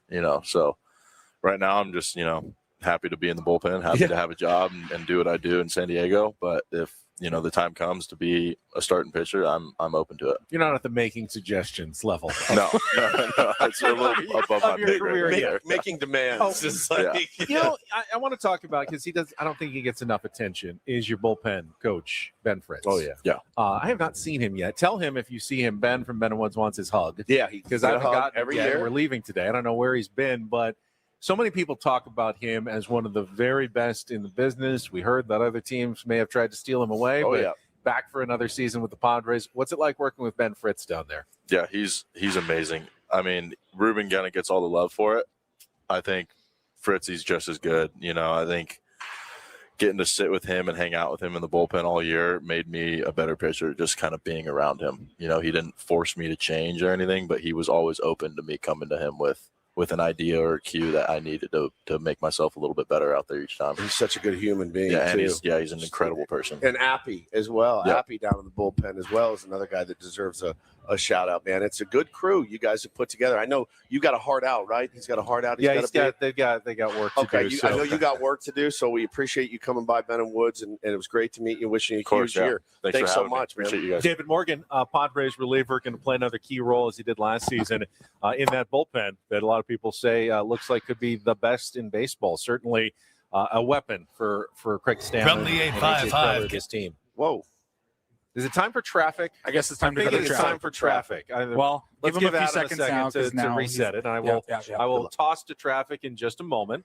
But just recapping so far this morning, we've got Joe Musgrove, Manny Machado, Nick Pivetta, Fernando Tatis Jr., and now David Morgan, all in the first half of the show Holy today. smokes. It is a hair on fire sort of day. Did you just tease our next segment? And our next segment is going to be AJ Preller will be here at the top of the hour. Let's AJ go. Preller coming up at the top of the hour. So let's get that traffic in, and then we'll finish up the hour and get ready for AJ to sit down coming up next year on 97.3 The Fan. From the 855 Get Ross Traffic Center. Injured? Demand justice. Demand Jurowitz. 855GetRoss.com. Here's Kelly Danick. Traffic is sponsored by Frozen Ropes, baseball and softball training facilities. Going to be a busy ride out here. Got a vehicle fire eastbound 905 at Siempre Viva. It's over to the right shoulder. Also stalled car partially in lanes on the Coronado Bridge. Heading over to the island just before mid-span. Crash has cleared on northbound 805 just past Market Street. Now northbound 15 near Ocean View. Reports of a stalled car in the left lane. And a crash on the coastline southbound 5 at Mission Avenue. Emergency crews got that right lane blocked. Register for Frozen Ropes Baseball Summer League with 8 games and 8 practices for ages 6 through 12 and receive $100 off your registration fee at San Diego FrozenRopes.com. That's San Diego FrozenRopes.com. I'm Kelly Danick with Ben and Woods, San Diego's #1 sports station, 97.3 The Fan. It is interesting, Woods, because you can only have, as many as 8 guys in a bullpen. And the Padres have well over that in terms of major league quality bullpen arms just in their camp right now. I mean, you could have separate days where you could go Estrada, Morejon, Miller, but you could also go Rodriguez, Adam, Morgan on different days back and forth. I mean, and there's really no let up for the opposition. It's like, oh, here's the easy day. We get the back end of the bullpen. The back end is a veteran like Wandy Peralta who knows how to get outs as well. Yeah. There's really no let up with the San Diego Padres bullpen, but I thought it was interesting asking David Morgan about starting. Still trying to find those starting pitchers, and it's like they're so back heavy on the arms right now with the Padres. Yeah, I mean, you make a good point. It's going to be interesting. Every skipper has that huge thing that he's got to figure out how to manage the best way to get 27 outs every game, and also planning ahead for, well, this matchup next week is going to be difficult. We need to make sure guys are fresh for that. It's a pretty daunting task, and when you have demon after demon after demon after demon, it makes it a little easier. And there's got to be a temptation to throw in a bullpen game every once in a while. I mean, David Morgan did start against the Texas Rangers one game, like inning and a third on a bullpen game, but if you do that too often, you're just worn out. You're going to wear those guys out by the end of the season when you really need them. So great for a tournament, like the World Series or something. If you need it done, then this is everybody. The chips are on the table, but to get through 162 grind, man, you just can't wear these guys down. But if you do get 4 guys in your rotation, Padres have 4 guys that we feel confident about that are consistently getting 6-7 innings in. You may need a bullpen day just to get guys work. Yeah, for sure. Later in games. I don't think that's going to be a problem early in the season, but hopefully at some point it does become an issue. Like, we haven't seen Jeremiah Estrada in 7 days because, well, the starters have been going well, and you're going to have to think about ways to get everybody in. Cadillac problem, my man. All right, we'll come back. We've got 2 hours to go, and we will kick things off the second half of the program with the president of baseball operations. I don't believe he's spoken since his contract extension. Okay. We talked right before it, and then, well, we'll see how he's feeling now coming back for another spring training. AJ Preller will join us coming up next on San Diego's #1 sports station, 97.3 The Fan.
Halfway home on a Wednesday. Ben and Woods, 97.3 The Fan. A couple hours left out here at spring training. Going to be loading up the family truckster and heading on back to America's finest city as soon as we're done here. Can't wait to be back in studio with you guys tomorrow. This has been such a blast.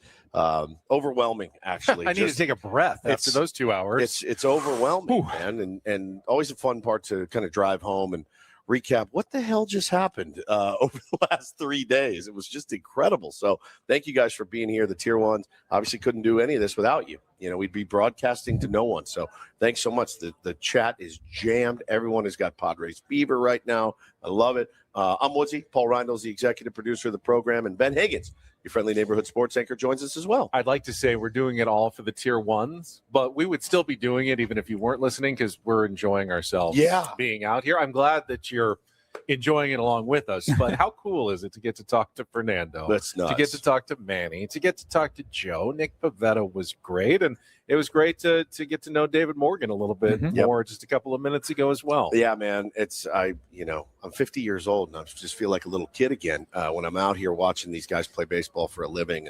And they just, like somebody said in the chat, man, they're all saying the right things for sure. And everyone seems really motivated. I'd love for it to break our way once. And that's it. That's what it comes down to, man. And it's staying healthy. It's executing. It's winning on the margins. It's all those things. And you just never know when your number's going to be called, and you got to be ready for it if it is. So, yeah, man, you can tell how bad these guys want it. So you hope it does break their way.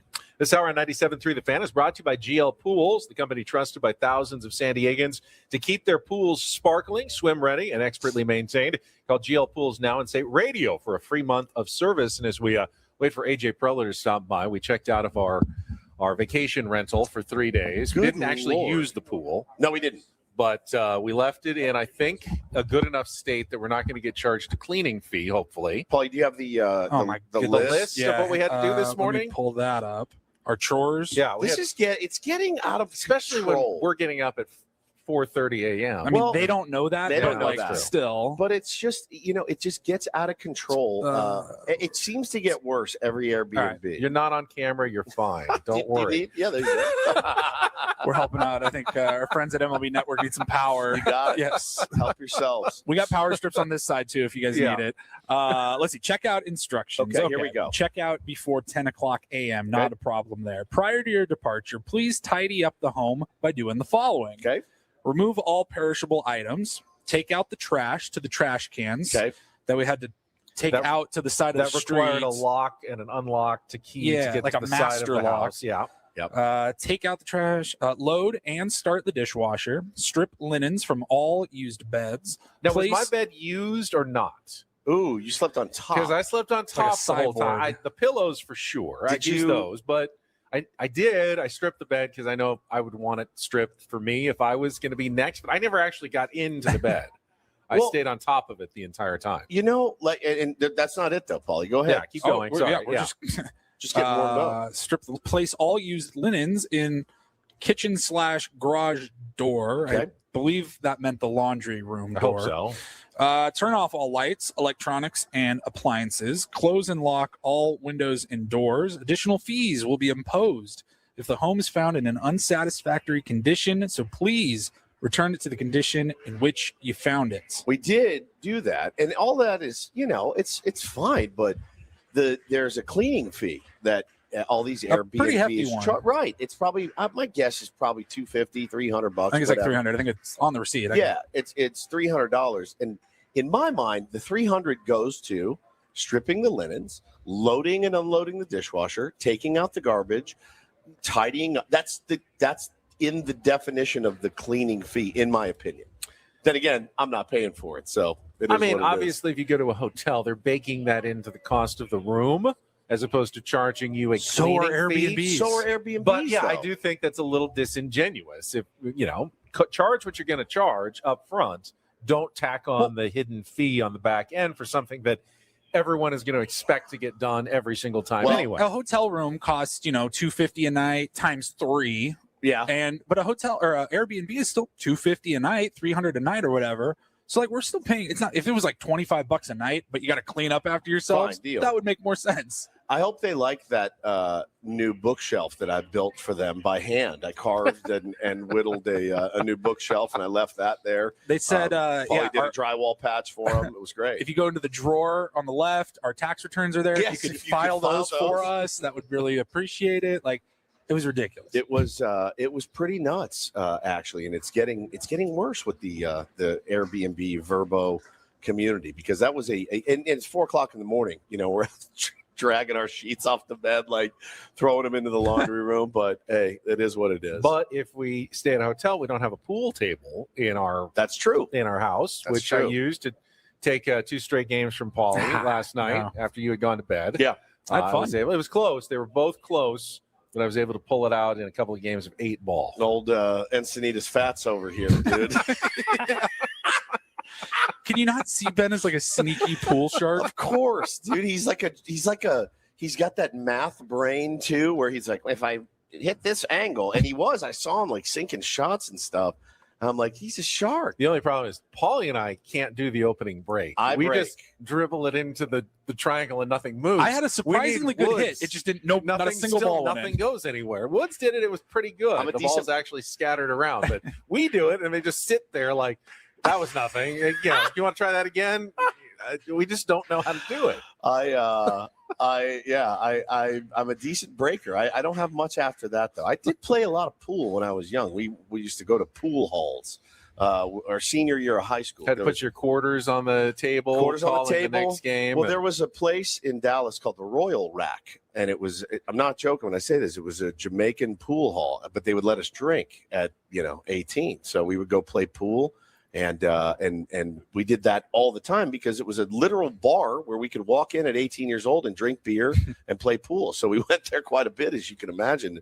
I got okay after a while, and then I just stopped playing. But you participated in underage drinking? I sure did, man. Wow. I sure did. More times than I think you know a guy, Ben. Woods and Joe Musgrove, juvenile delinquents. Yes, apparently. No question. But man, it's been a great trip. It's been a lot of fun. We did our live stream last night. Yeah. I told the story. I didn't tell it on the air yet.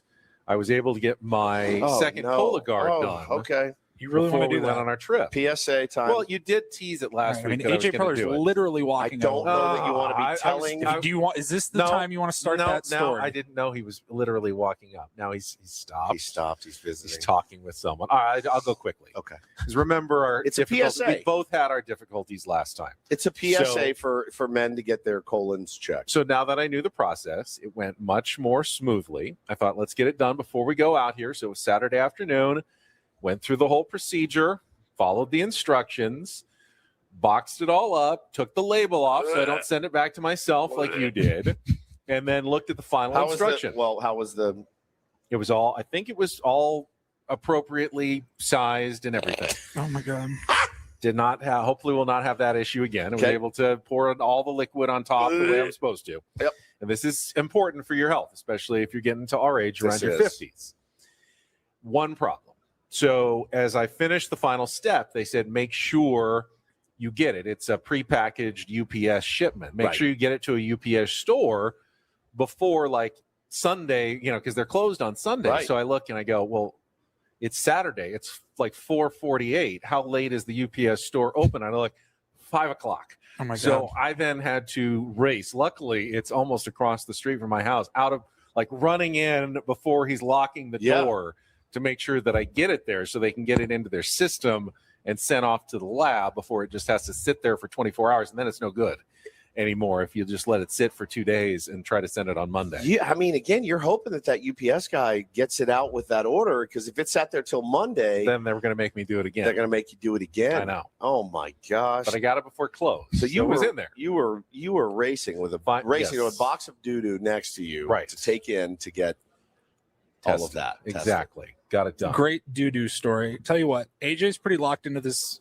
conversation he's having. Let's go to a break right now. Good idea. Then we'll get him during the commercial break, and let's do a nice full segment with AJ. When he comes back, why don't we also, since we usually take on Woods right around now, we've been qualifying listeners just by calling in for Guns N' Roses tickets at Snapdragon Stadium. If you're the fifth caller right now at 833-288-0973, you can qualify for our weekly grand prize, pair of tickets to Guns N' Roses at Snapdragon Stadium on September 2nd.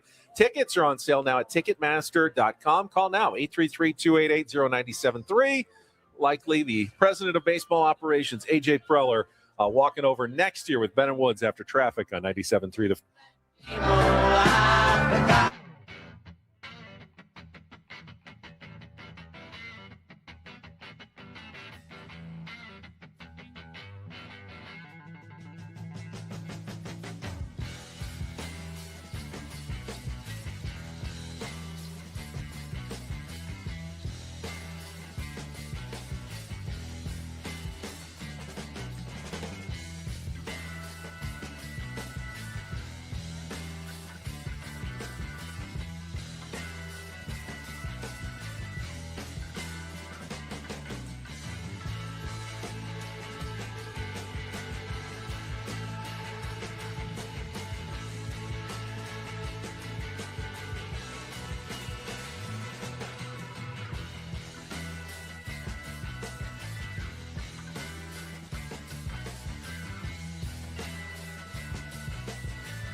Hey, player, this is all yours. This room with this view. This speakeasy with this cocktail. Hey, could you make that too? The spa with this. Ah. And this pool on this roof. This is all for you. The all-new Hamul Casino Resort, now open.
player, this is all yours.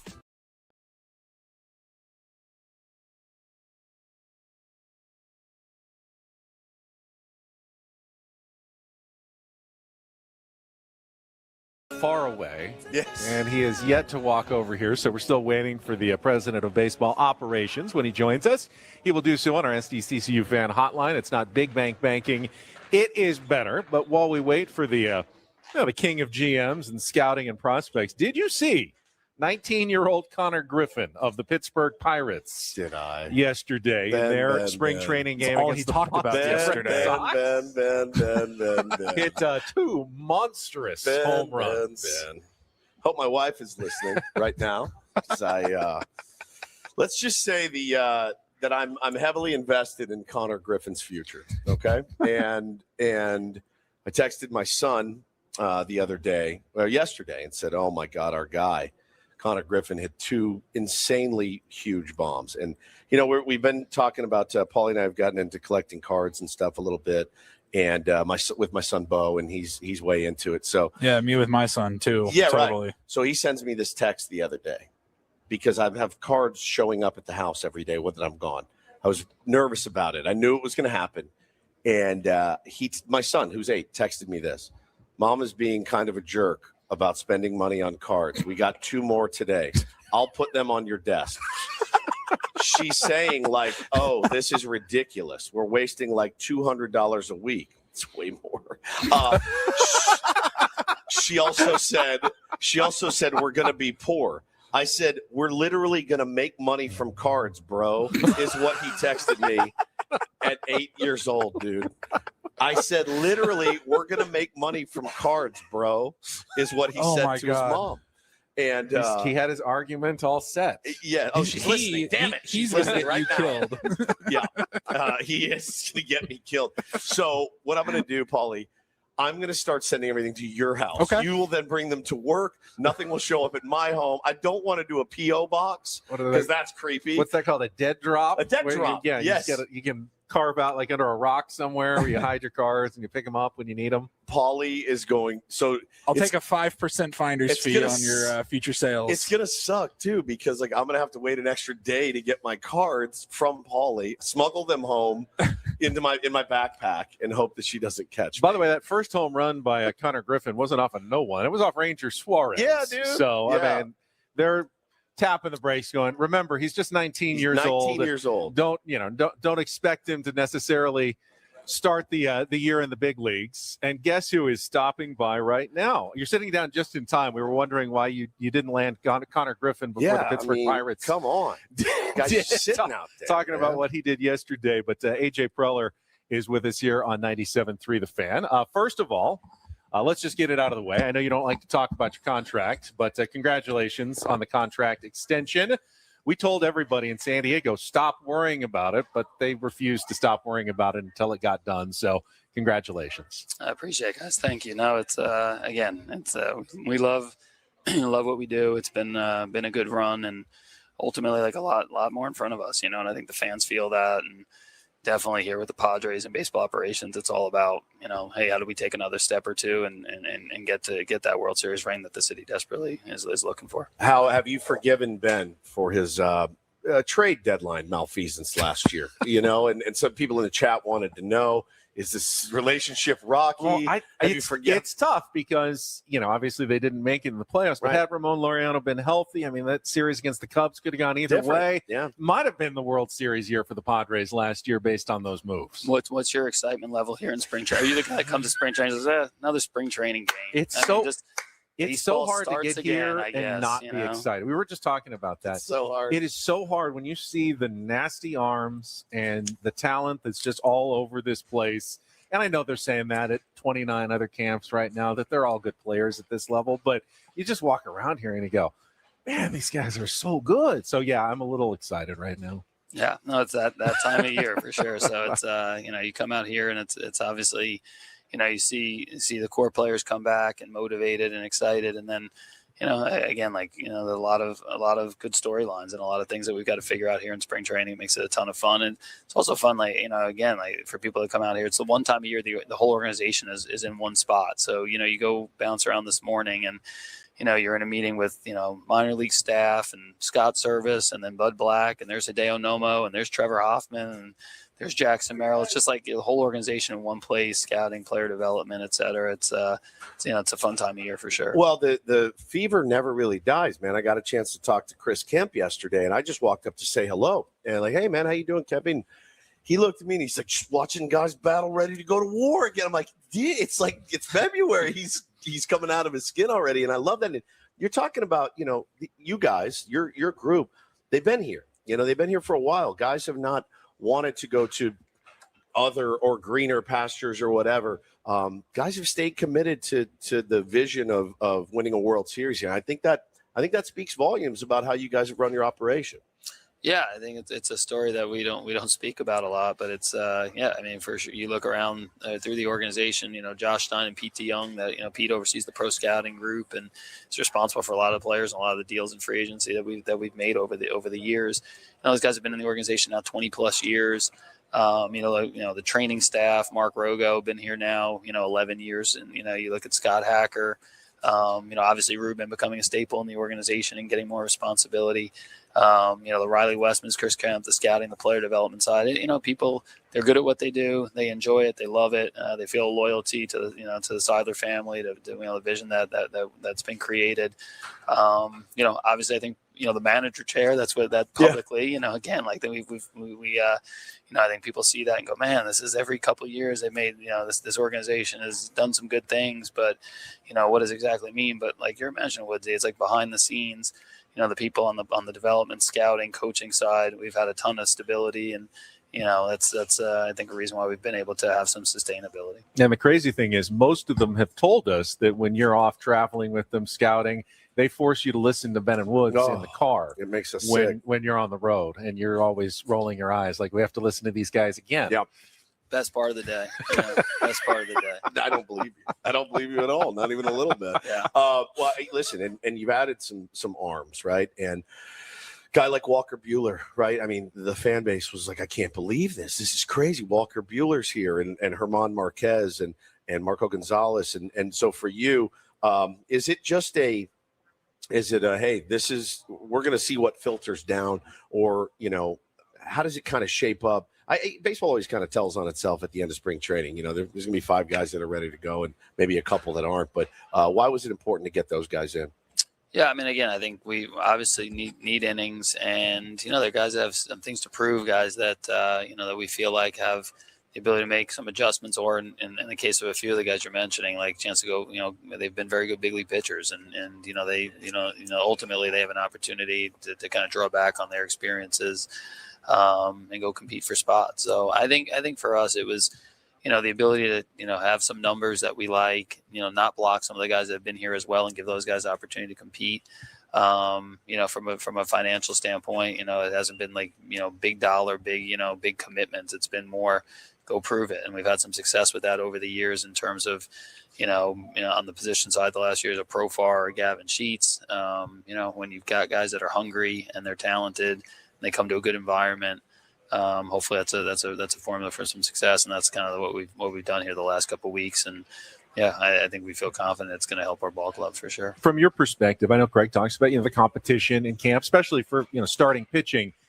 But obviously Walker Buehler's not going to light up the radar gun now like some of your other guys do. But there's some intangibles there as well, and you can't always see that in a spring training game if he's pitching against a lineup that's been brought up from another team. How do you evaluate the stuff that you can measure on all your electronics, all the stuff that you've got, and then kind of that heart and experience element, and make a decision at the end of spring? Yeah, no, it's again, spring training scouting is probably the most challenging, because it is a totally different environment. You're watching guys come into games against, minor league players or, free agent, 6-year free agent players. So, again, but we have some really skilled evaluators that I think have that have a ton of experience, have been through this process before.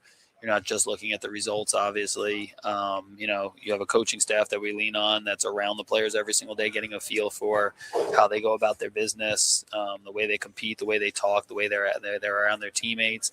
And then our R&D group from an analysis standpoint, they're looking at what they're doing, what from a metric standpoint, ball flight, exit velos, some proprietary stuff that we have that we'll look at, and those become the fun debates, and hopefully you look up and there's good competition, and more so there's tough debates. It's like when you look up and you're searching at the end of the spring, that's never a great feeling when you look up and there's going to be some guys that are going to go to AAA or maybe not be here going forward, but we're able to make the club. I think that'll speak to our team being strong and ready to go into the season. And it's interesting too, because you got a new manager again, and it's Craig Stammen, and obviously, as Nick Castellanos said, he loved that he had played before, and that was really important to a lot of guys.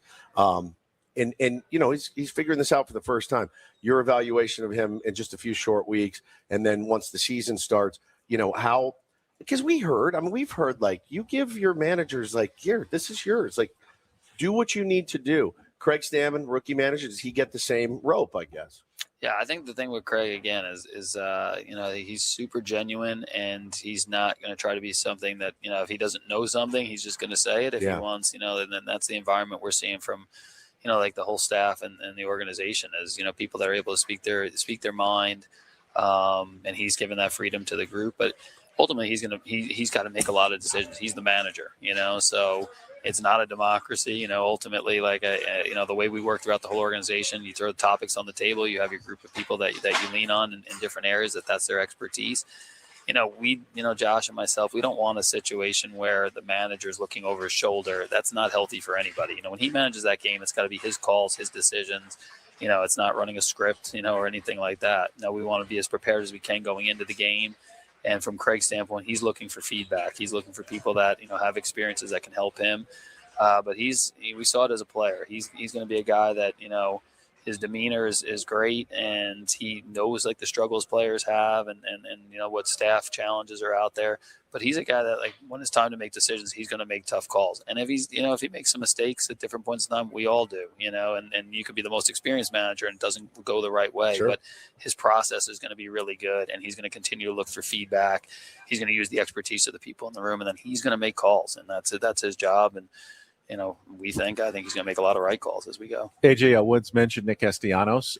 You went through some of the reasons for bringing him in, but now that he's been here for a little over a week and seen him in spring training games, what are your kind of feelings now about how he's fitting in, first base, and what kind of role he can play with the Padres this year? Yeah, no, it's the evaluation process that you mentioned earlier. So, I think so far, we've seen really good at bats. They turned on, I think it was Danny Palencia, 98 mile an hour fastball up yesterday, and got to that, and hit a line shot in the left field, and then he had the really good at batting. The next 11 time pitch up, at bat, real nice. The battle at bat, and then ends up hitting, what looked like it was going to be a home run, and goes off the top of the wall. And the first base defense, he made, I think fans saw that the diving play he made to the right, but just daily, he's looking comfortable there. So it's been again, it's a good start. But, it's spring training. So I think we're going to be very honest with Nick in terms of we'll start seeing better players in these games, better players play deeper in the games, better pitching. So we're going to get a sense of what that looks like. And we've told Nick very honestly, he's nothing's promised. Go out, make the team. And then, from there, go out and earn your playing time. And he's had his first couple weeks in camp, it's not going to be for a lack of effort. I can tell you that. He's the first guy here every day. He's out here every day working. Every day. And, those are the reports we had on him. And he's doing that. He's obviously very hungry. And, that'll be part of our decision process over the next month. He's the fourth guy here every day after the three of us. Yeah, we're already here. We see him walk in. No joke. Every day, first guy in here, man. It does seem like guys are driven and motivated for you. As the GM, the president of baseball operations, I know it stings when that last out comes at the end of the year, and we didn't win the World Series for you. I know how motivated you are.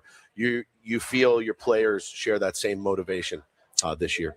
Yeah, I mean, I think we've got a group that's come in, and I mean, nobody was, I think last year nobody was pleased. Obviously, like it's changed in San Diego, and it's probably one of the things we're most proud of is you look up and you have a 90-win season, you get bounced in the first round of playoffs, and it is the sky's falling, and it's disaster. Yeah. I think for us, it's we're realistic. It was a very good year last year, good year, whatever you want to call it, but our goal is to go play in the World Series, and I think top to bottom in our organization, our people understand that. Very motivated by the fact that we want to host home playoff games at Petco and have our fans come out and see the excitement we've seen at different times over the last 5 or 6 years. So we've got a hungry group. It's kind of like that good to great theme, and how do we take another step? I feel it in the building, but that's ultimately, I think how badly and how much do we want to get there? How much do we want to get together as a group? What does that look like? Those are all the things that we'll talk about, regularly throughout the year to go take another step and get to that big dance. Sure.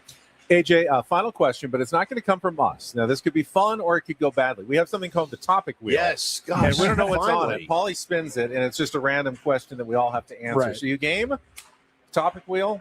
Yeah, this is always the toughest part when we go off baseball. Exactly. I know. It's great. No, it's going to be great. This is how I feel. He makes me uncomfortable every day. So if I said I wasn't game, can I take the headset off and walk away? No.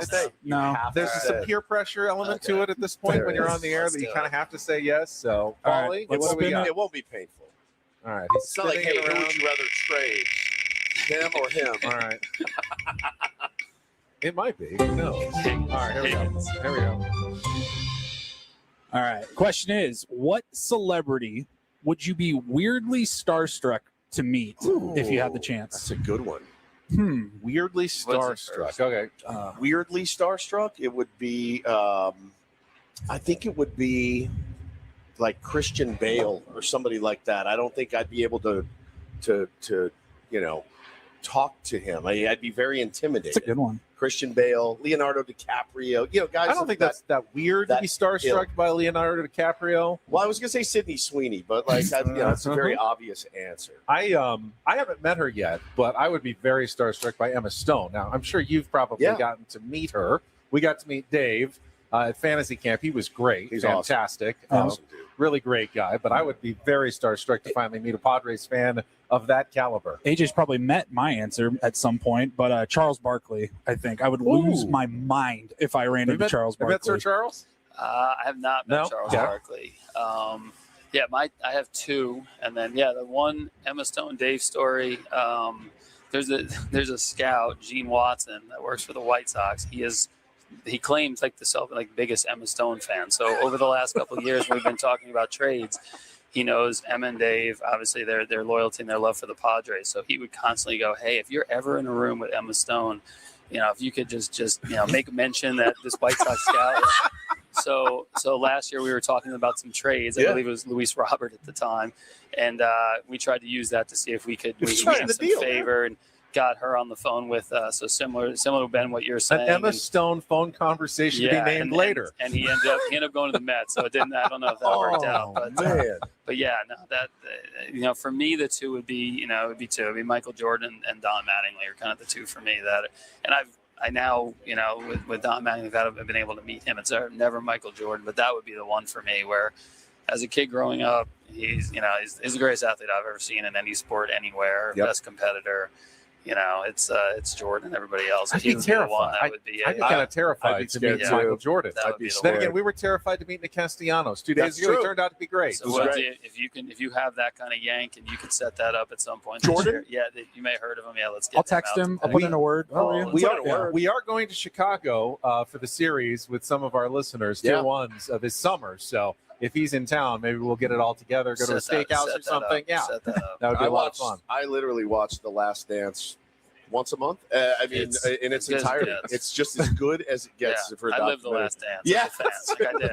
I was finishing sentences. Oh no, that's not how it worked with Scotty. I remember that series or that game. I was in Chicago at the time, and I went to college there, and I was at those games. I was at many of those games. I watched them, beat the Jazz by 42 points or whatever. Rodman's raining threes down. I was there. I was in the building. Got to watch him play a ton, and I never take that for granted because it's just incredible. I kind of stopped watching the NBA for like the next 10 years after that, because he was so spoiled by how good he was. And those teams were, I would keep score for NBA games, like for all of their games that I could watch. It was just an insane experience. Did you make it to the Suns game last night? I saw Jackson was there. It looked like yeah, some of the guys. Craig went, and Souza and Vinny Lopez went. Jackson Merrill went, but no, I didn't go to the Suns game. No, he's busy, man. I still think he's working on a trade in spring training, but that's just my theory because I know he's always working on something. But thank you for your time as always. We really appreciate it, and welcome back. And glad you're staying. Thank you guys. I can tell you when he said that, he gave away nothing in his face. I was watching his face closely. Didn't give out a single hint of whether he's working on anything or not. Something's brewing. The guy would be a nightmare to play poker against. I mean, a literal nightmare to play poker against. Always appreciate AJ Preller sitting down with us, president of baseball operations, general manager for the Padres. We're going to take another quick timeout. Still to come. Yonder Alonso is going to stop by at the top of the hour. That would be a very fun conversation. Future fantasy camp manager, maybe. That's what I'm talk into it as well. That's all coming up with more Ben and Woods on San Diego's #1 sports station, 97.3 The Fan.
He just here. I'll show you a little. Just a little. Please Just a don't. little bit. What hurts on you? Nothing at all. A little bit. Nothing. Now, So let's say whatever you're about to touch is the only thing. Let's say It's gonna hurt. Right? All right, yeah. Okay. Pretend your knee hurts. Pretend your knee. It's going to in a second. Right here. Oh, that is not pleasant. Hey, player, this is all yours. This room with this view. This speakeasy with this cocktail. Hey, could you make that too? The spa with this. Ah. And this pool on this roof. This is all for you. The all-new Hamul Casino Resort, now open.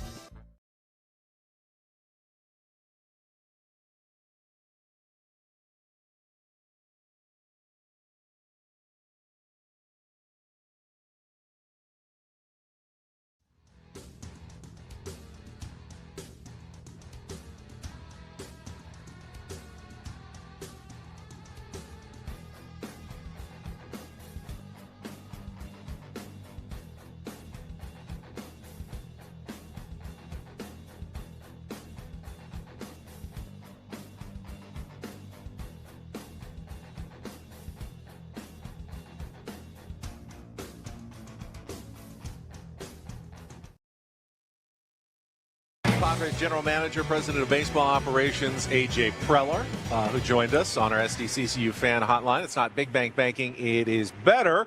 Ben Woods live from spring training in Peoria, Arizona. You mentioned about your baseball cards. Yes. You were talking about that. Yeah. And what you've spent. Now, sounds like your wife has been spending some money while you've been gone. Oh, I didn't know that. Signing up the kids for summer camps. She just said she signed up all the summer camps while you were gone. Let's see where it was. But a lot of just finished summer camp signups. It's a lot. Yeah. It's a lot, man. It's early in the year. It's February. You already have to think about those things as a parent. you got to get in. I know that they're going to do Padres camp, which is just incredible. They do such a great job with their camp. Bo loves it so much. It's a lot of baseball, So I know he's doing that. I think he's doing like a cooking camp too, maybe a football camp. I mean, it gets very involved. It's very pricey. But luckily for us, we have all these Connor Griffin rookie cards that we could, we could flip and it will help ease the burden. And again, I was talking about it. Do they have both a price for like a cash price and then a card price for your summer camps? Here's the problem with collecting all these cards that I've been collecting and building this collection, Ben. I love having them. I just don't know how or where to sell them exactly. I've actually talked to an expert in the field. She also happens to be your sister. I know, yeah. Your sister Maggie is way into cards as well. So you're surrounded by this, and you will not succumb to this peer pressure. I just worry about the two of you. The way it's not so much that collecting cards is a bad habit per se. No, let's put it this way. I've had at least 50 way worse habits. But the way you act when you get the cards is what? Is as though you were doing something illicit. Yes. Though perhaps you are doing something harmful and negative. And that worries me a little bit. You can't resist. There's this pull that you can't resist. Paulie, he makes a good point. There's a dirty feeling of I'm not supposed to be doing this. It's a feeling of I'll wait for everyone to go to bed and then I'll go do it. If you're hiding a drug problem or an alcohol problem, well, my wife's asleep, I can go take a couple of pulls off the bottle. That's exactly what it feels we need to get cardio to feel that way. I can't. Illicit I and get exciting. I get so bored with cardio, as you know. I need to sneak another 20 minutes on the Stairmaster here while no one's looking. Dude, that's the kind of illicit behavior we need to be doing. There we go. I'm telling you, you're right. You're right about that. I didn't think of it that way, but it's fun. And I know I'm a bit of a hoarder / collector anyway. I just don't know how and where to get rid of them when I decide to do it. I think it will be very involved. I'm not tech savvy as well, so that's going to be difficult for me. You were texting me like, I got to set up a whole eBay store. And blah, blah. I'm like, I don't think so. I think you can just list your cards and sell them, but it's a different venture for you, and it involves technology. It's I tough. understand. It's a lot to take in. Well, and how do I price them? You know, what do I set the right price? Do I get rooked and sell everything too low? But I've done a decent amount of prospecting on some young players that I'm high on. Connor Griffin is there, and I've got a few of his rookie cards already graded out at 10s. So I'm feeling good about my decision so far. We've got to check traffic. Craig Stammen's getting ready for his scrum. Okay. I don't know what sort is of a scrum? horrifying medical news he may drop today, like 24 Good hours Lord. ago, but we can revisit that after a check of traffic here on 97.3 The Fan. From the 855 Get Ross Traffic Center. Injured, demand justice. Demand Jurowitz. 855GetRoss.com. Here's Kelly Danick. Traffic is brought to you by the San Diego District Attorney's Office. Still a few problems out here. Crash involving car and a motorcycle northbound 5 at the 54. It's got the fast lane blocked. Also a collision on the transition ramp south 163 at the West 52 connector. Eastbound 78 near Center City Parkway. Reports of a possible encampment fire. Some smoke visible from the right shoulder. And southbound 67 before Woodside, there is a collision involving a couple vehicles. One's in the center divide, one's over to the right shoulder. Falsely reporting your car as stolen or intentionally getting into an accident for the insurance payout is illegal. The San Diego County District Attorney's Office and the California Department of Insurance work together to investigate this costly fraud. For more information, visit sandiegoda.com or call 1-800-315-7672. I'm Kelly Danick with Ben & Woods, San Diego's #1 sports station, 97.3 The Fan. Broadcasting live from our remote Bill Howe studios. Bill Howe Plumbing, we know how. It's Ben & Woods, live at Padres Spring Training in Peoria, Arizona. We got Yonder Alonso going to join us at the top of the hour. Craig Stammen getting ready for his scrum, and there were some people asking at least the question yesterday if Craig Stammen had made his first misstep as manager of the San Diego Padres by revealing too graphic of information about Matt Waldron's unfortunate surgery that he had to have. I didn't see that's going to keep him out at least a couple of weeks and maybe impact his chances of making the ball club. I didn't see anybody. I know Matt Scraby was talking about it yesterday afternoon. I saw some people online going, "Do we need that much information?" TMI from the manager. I'm glad we knew about it. I'm glad we know because, I don't know. I mean, I always think it's the worst thing is to leave people speculating. Fishing and speculating about what it could be. Yes, was it somewhat graphic and, nothing that we want to imagine? We're all adults here, guys. And Kevin, those things happen. They're gross. They suck. Kevin updated the story and said it was hemorrhoid surgery. The hemorrhoids happen, right? They get infected, unfortunately. What is infected? Infected, unfortunately. Unfected, unfortunately. And they have to be dealt with. This is the bad timing for Matt Waldron because according to the reports, 2 weeks with no baseball activity. It's tough, dude. Which means, yes, he could be ready to pitch again before the season starts, but not built up as a starter, and he doesn't have any options left. So I don't even know if the Padres will have the option of putting him on the injured list when he's already been back for a couple of weeks and he's not hurt anymore, but he's also not really ready to start. Will they have to try to pass him through waivers? Will they be able to keep him, or is he going to be swooped up by another team at the end of spring training? Charles says in the chat, just leave it as a personal matter and move on. I don't know. I mean, we sent him for a surgery. It's a personal matter.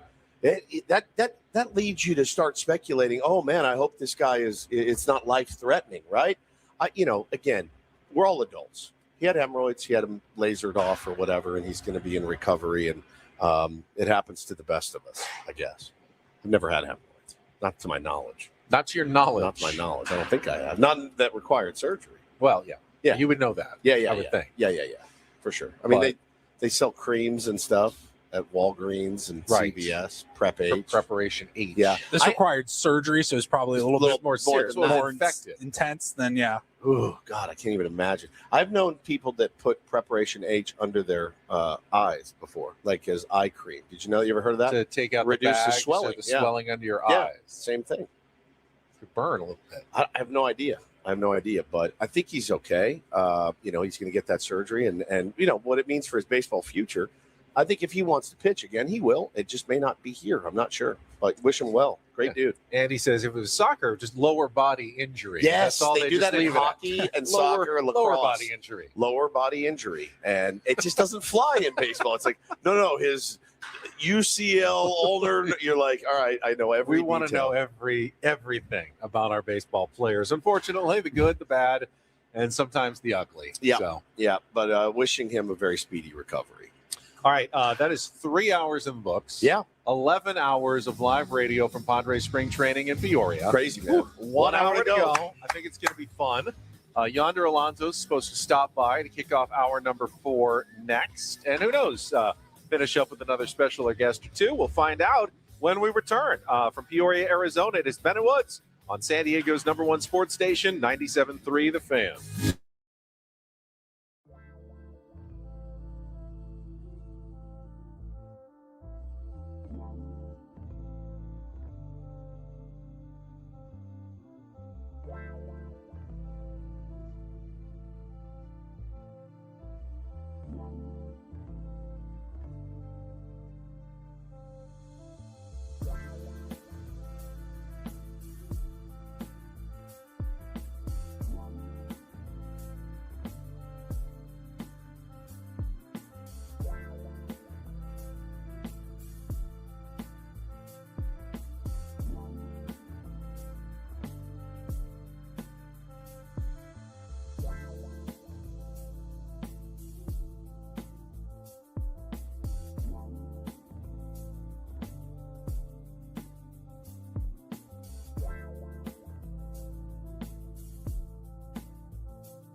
of Ben and Woods, spring training 2026 in Peoria, Arizona. It went by fast, but it also feels like it must be Friday by now. It's got to be Friday. It can't only be Wednesday morning. Yeah, we'll be home and doing the show from the Bill House Studios tomorrow and Friday as well. But I got the drive facing us back to San Diego this afternoon. Stay here. I will stay here. I will do the biggest fan. I don't know. Everyone's leaving. Oh, they see Ben Fritz. Of course, they see Ben Fritz. They got to run. He's running away from them. Paul and Woods are both going after Ben Fritz, Padres bullpen coach. I haven't gotten my hug yet. It's fine. He's all right. Here he comes. All right, here he comes. Hang on. Before I do the biggest fan, I've got to get my annual hug. Let's do it on camera. Sorry, come on over here. Get my annual hug. We haven't really seen you. We're leaving today, so it's good to see Padres bullpen coach Ben Fritz back for another season with the Padres. All right, the best. Let me do get him for you. I went and got him. I appreciate for you. Chased him down. I mean, did. You had to race him. He started running away from me. I know. He tried to escape you. This morning's biggest fan, if you hear your name, you'll have 10 minutes to call us back at 833-288-0973 and qualify for our grand prize drawing, 20 tickets for you and your friends for a night in the Odyssey Suite at a Padres game this season with all the fan staff, catered by Spiro's Mediterranean Cuisine. And this morning's biggest fan is Corey Graft from Chula Vista. Corey Graff from Chula Vista. You've got 10 minutes to call us now at 833-288-0973 and continue to put your name in there by going to 973thefan.sd.com/biggest fan. Paulie was looking for Yonder Alonso to get an update if he's going to stop by, hopefully, in just a couple of minutes. I found him. He's in right field interviewing Craig Stammen. All right, so it's probably that's why the scrum is waiting Yes, as well. So they might have gone long. Everyone's waiting for Craig Stammen and Yonder Alonso right now. That's a cool setup out in right field. I like this better, but Can you imagine if we took this Put it out whole right setup in right field and we were just out there center field or something? Is today the day? I'm tired. I wonder, should I ask Paulie to drive on the way home? Now, he drove us that one year. We both fell asleep. I was sick, and I was in the back seat, splayed out. Driving the seniors home. I got it. Yeah, okay. How about this? Maybe half and half. I will drive, and then you can edit our spring training recap weekly video. You're driving, Woods. Sorry, you're driving. It would be the biggest turd you've ever seen. It would be kind of funny, actually. I think the listeners would be interested in what you could put together. I'd be a wreck. I'll give you all the content, all the footage. Oh, forget it. No, it's fine. I'll drive. All right. I'll drive. All right. I don't know if you're going to be able to stay awake tonight. Got late basketball, San Diego State, 8 p.m. on FS1 against Utah State. Huge game. It is because New Mexico lost last night to Nevada. Well, Mountain West is crazy. Nevada, the Aztecs destroy twice, and then they go out, they lose to San Jose State. Then they beat Utah State and New Mexico, which means the Aztecs control their own destiny to win the conference and get the number one seed in the Mountain West Conference tournament, which is obviously the best pathway to win the tournament and guarantee a spot in the NCAA tournament. I don't know, even if they won their last 4 regular season games, if that would be enough to get them back into the at-large consideration. Bracketology from Joe Lunardi yesterday had them as the 4th team out, I think. Okay. First 4 out, but at the bottom of the list. So you're going to need to win games and need some of those other teams at the bottom of the field to lose their way out of the top 68 if you even want a chance at it. So they're going to need a lot of help. But to win the Mountain West, they can do that. But they need a win tonight at Viejas Arena against Utah State, a team that they were ahead double digits twice, I think, in that game in Logan. And then the last 5 minutes, they kind of let it slip away, trying to play better than they have the last couple of games, which was pretty awful. Jordan says in the chat, number 1 seeds in the Mount West tourney have a bad history of actually winning. That's a good point. The tournament. So I think part of that, though, is usually the number 1 seed doesn't have to win the tournament to get into the NCAA tournament. And in that sense, sometimes it's better just to get out early, not play 3 games in 3 days and get ready for the NCAA tournament. So the intensity level's a little bit lower. San Diego State's not going, even as a number 1 seed, they're not going to go, we're good. We know we're in. Right. They're going to have to play like their season depends on it. And if that's the case, you probably want to be the number 1 seed because then you probably avoid Utah State and New Mexico. Logically, the 2nd and 3rd seeds in the semifinals. You get Nevada again, who you've handled pretty well, or you might get Grand Canyon again, who you haven't handled well. I don't know. There's so many different pathways possible still at this point. You do feel if the San Diego State Aztecs make the tournament this year, Benny, it will have been earned. It will have been earned with a nice late push. You know, and the irony is, as disappointing, and I've seen the Aztecs fans, they're in my timeline complaining about this team.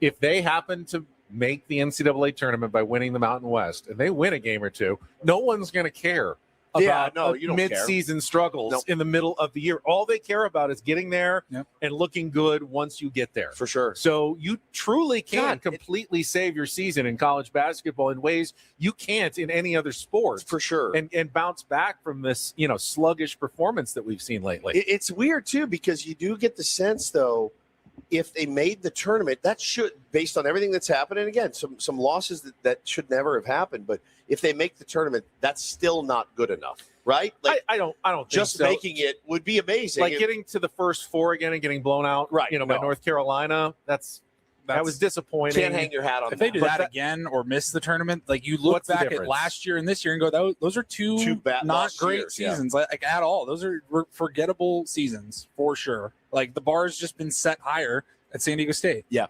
And I don't think that bar necessarily changes a whole lot from year to year. When you have the same coach and the whole same coaching staff year to year, and the traditions that have been built as far as, what it means to play Aztec basketball, like the bar is not just getting into the tournament anymore, like it is for so many other schools. It's usually like Sweet 16 or bust, at least, it's tough to picture that in your mind right now with how poorly they played recently. But if that team, anything can happen. That's one of those teams that if they fired on all cylinders randomly and figured something out, they unlocked another level. Does anybody not think that team could go on a pretty surprising run with Reese playing as well as he is? If Bird has his best game and Magoon has his best game, like that team can hang with a lot of good quality teams. Whatever happens, I'm not going to be reactionary and go, I wonder if Brian Dutcher's, not built for this current, era of NIL. I don't think they're going to find a better person to lead the program. I don't think they should be looking for a better person to lead the program. I would always be more afraid of Dutch deciding he wanted to go get a bigger job than them thinking, maybe we can do better than Brian Dutcher. No, he's proven himself. It hasn't gone exactly the way that Aztecs fans have wanted the last season plus, but at the same time, I'm going to trust Dutch to figure it out and fix it going forward if there is something that needs to be fixed. Yeah, big one tonight, though. Handle that. Just play well. It looked like Aztecs basketball in front of the home fans against a team that, punked you on the road. It looked like Aztecs basketball tonight. Yeah, get in, see what happens. As we say about baseball every single year, man. Get into the dance, see what happens, and see if it bounces your way one time. So I think about, I've watched a lot of Aztec basketball this year. And I while there's been, in my opinion, Benny, sometimes a bit of disinterest at times, right? I do feel that they've gotten extremely unlucky. I do. I was talking to Paulie about on the drive out. I go, Paulie, can you defend three-point shooting better if you're the Aztecs? Paulie's like, no. These balls are just going in right now for these teams that are 10% three-point shooters. They play the Aztecs and they're 50%, and it just doesn't make sense. So if that luck changes, if that ball starts to rim out next time, maybe it's a little bit different outcome. But I do feel they've gotten extremely unlucky while not taking all of the blame off of how they play. I remember that game like that you were asking me about it. I'm like, look, you can see sometimes when guys are lazy closing out on shots and stuff like that. They're not getting to their spots in time or whatever. You can see that on the court. And you're like, I'm not seeing any of that. None of that. They're playing good defense. These prayers are going in sometimes. These teams that don't shoot particularly well all season long, for whatever reason, they don't miss against the Aztecs. Yep. Meanwhile, we talked about the drive home. I will likely be streaming Jesse and Tony, who are standing over there, calling today's game against the Angels. In particular, first couple of innings with Michael King on the mound. Well, not that it matters, how he does in his first game, but he's someone that we're going to be keeping a close eye on. We had him on this week. He says he's feeling good. Everything that, he wanted to be feeling into this season that was not feeling good last year. No nerve issue returning, no knee issue returning. We want to see the Michael King that we saw in 2024 and the start of 2025 start to reemerge as he goes up against real competition in spring training. Peep this lineup, by the way. Okay. Pretty dirty, man. Xander playing short, leading off. Manny in the 2 playing third. Merrill in center in the 3-hole. Fernando Tatis Jr. back in the cleanup spot. Oh, they're separated by, in right by 2 field. spots. They are separated. Gavin Sheets playing first base. Cronenworth playing second base. Laureano in left. Camposano behind the dish. Ty France is your DH today with Michael King on the bump. You look at that and you go, I see it. I can see some firepower from that lineup. If they're all doing what they're capable of doing, man, that's a deep lineup. And that's without Castellanos, who played yesterday on the road and had a really good game, and Duhar. So you've got some depth there. You've got some options there in the lineup. Yep. Clearly, they're going to need those guys at the top to produce if they're going to have a good season. Yep. But there's no reason to think that they won't. At least most of them won't have their typical all-star type seasons because that's what they usually do. Xander, to me, is always the big wild card. Yeah, he's a huge wild card.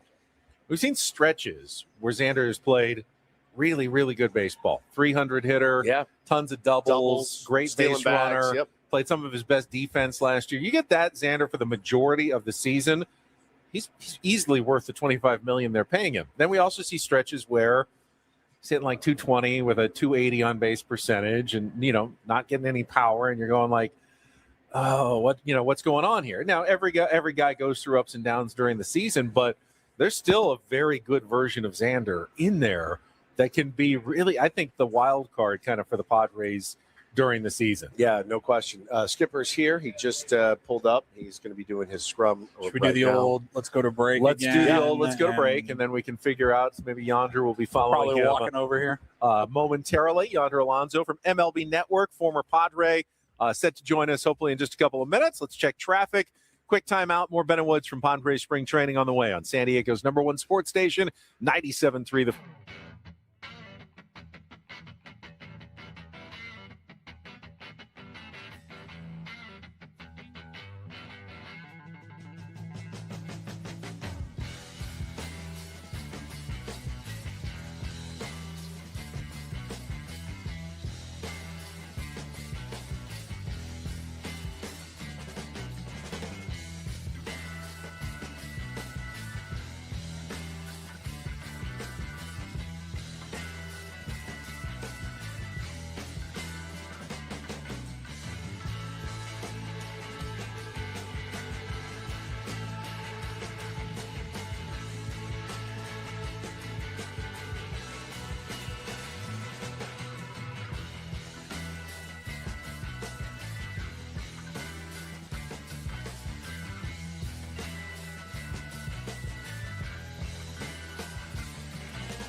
Hey, player, this is all yours.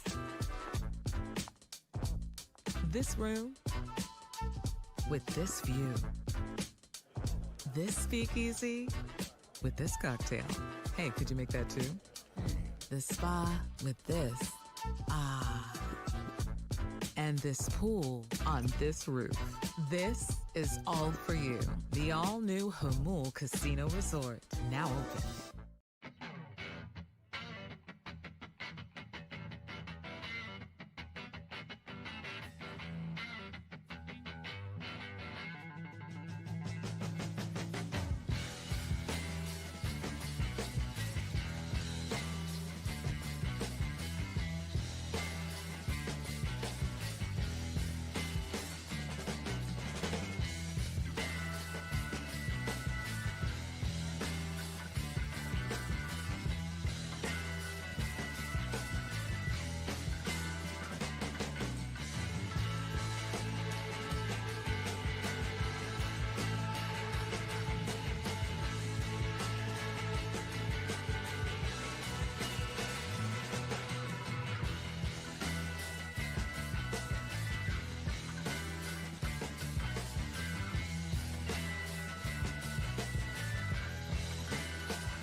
Hey, player, this is all yours.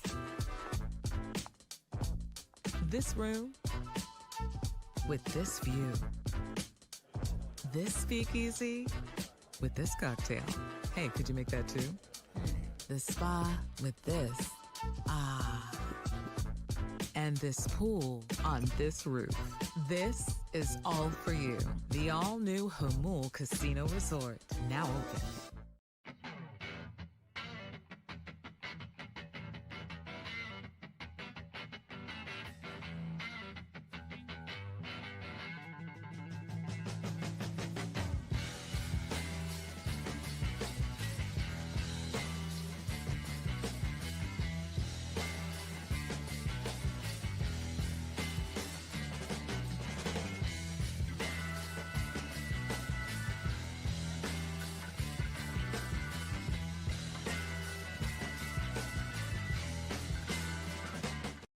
With you, back patio at the Peoria Sports Complex. Just a couple more segments, then we got to head back to San Diego. But as promised, sitting down with us right now, a former Padre and now one of the analysts with MLB Network. Looking good, by the way. Do you got a hair and makeup team for MLB Network with you? Man, No, okay. Yonder Alonso's here. He wakes up. I wake up like this. Looking that good.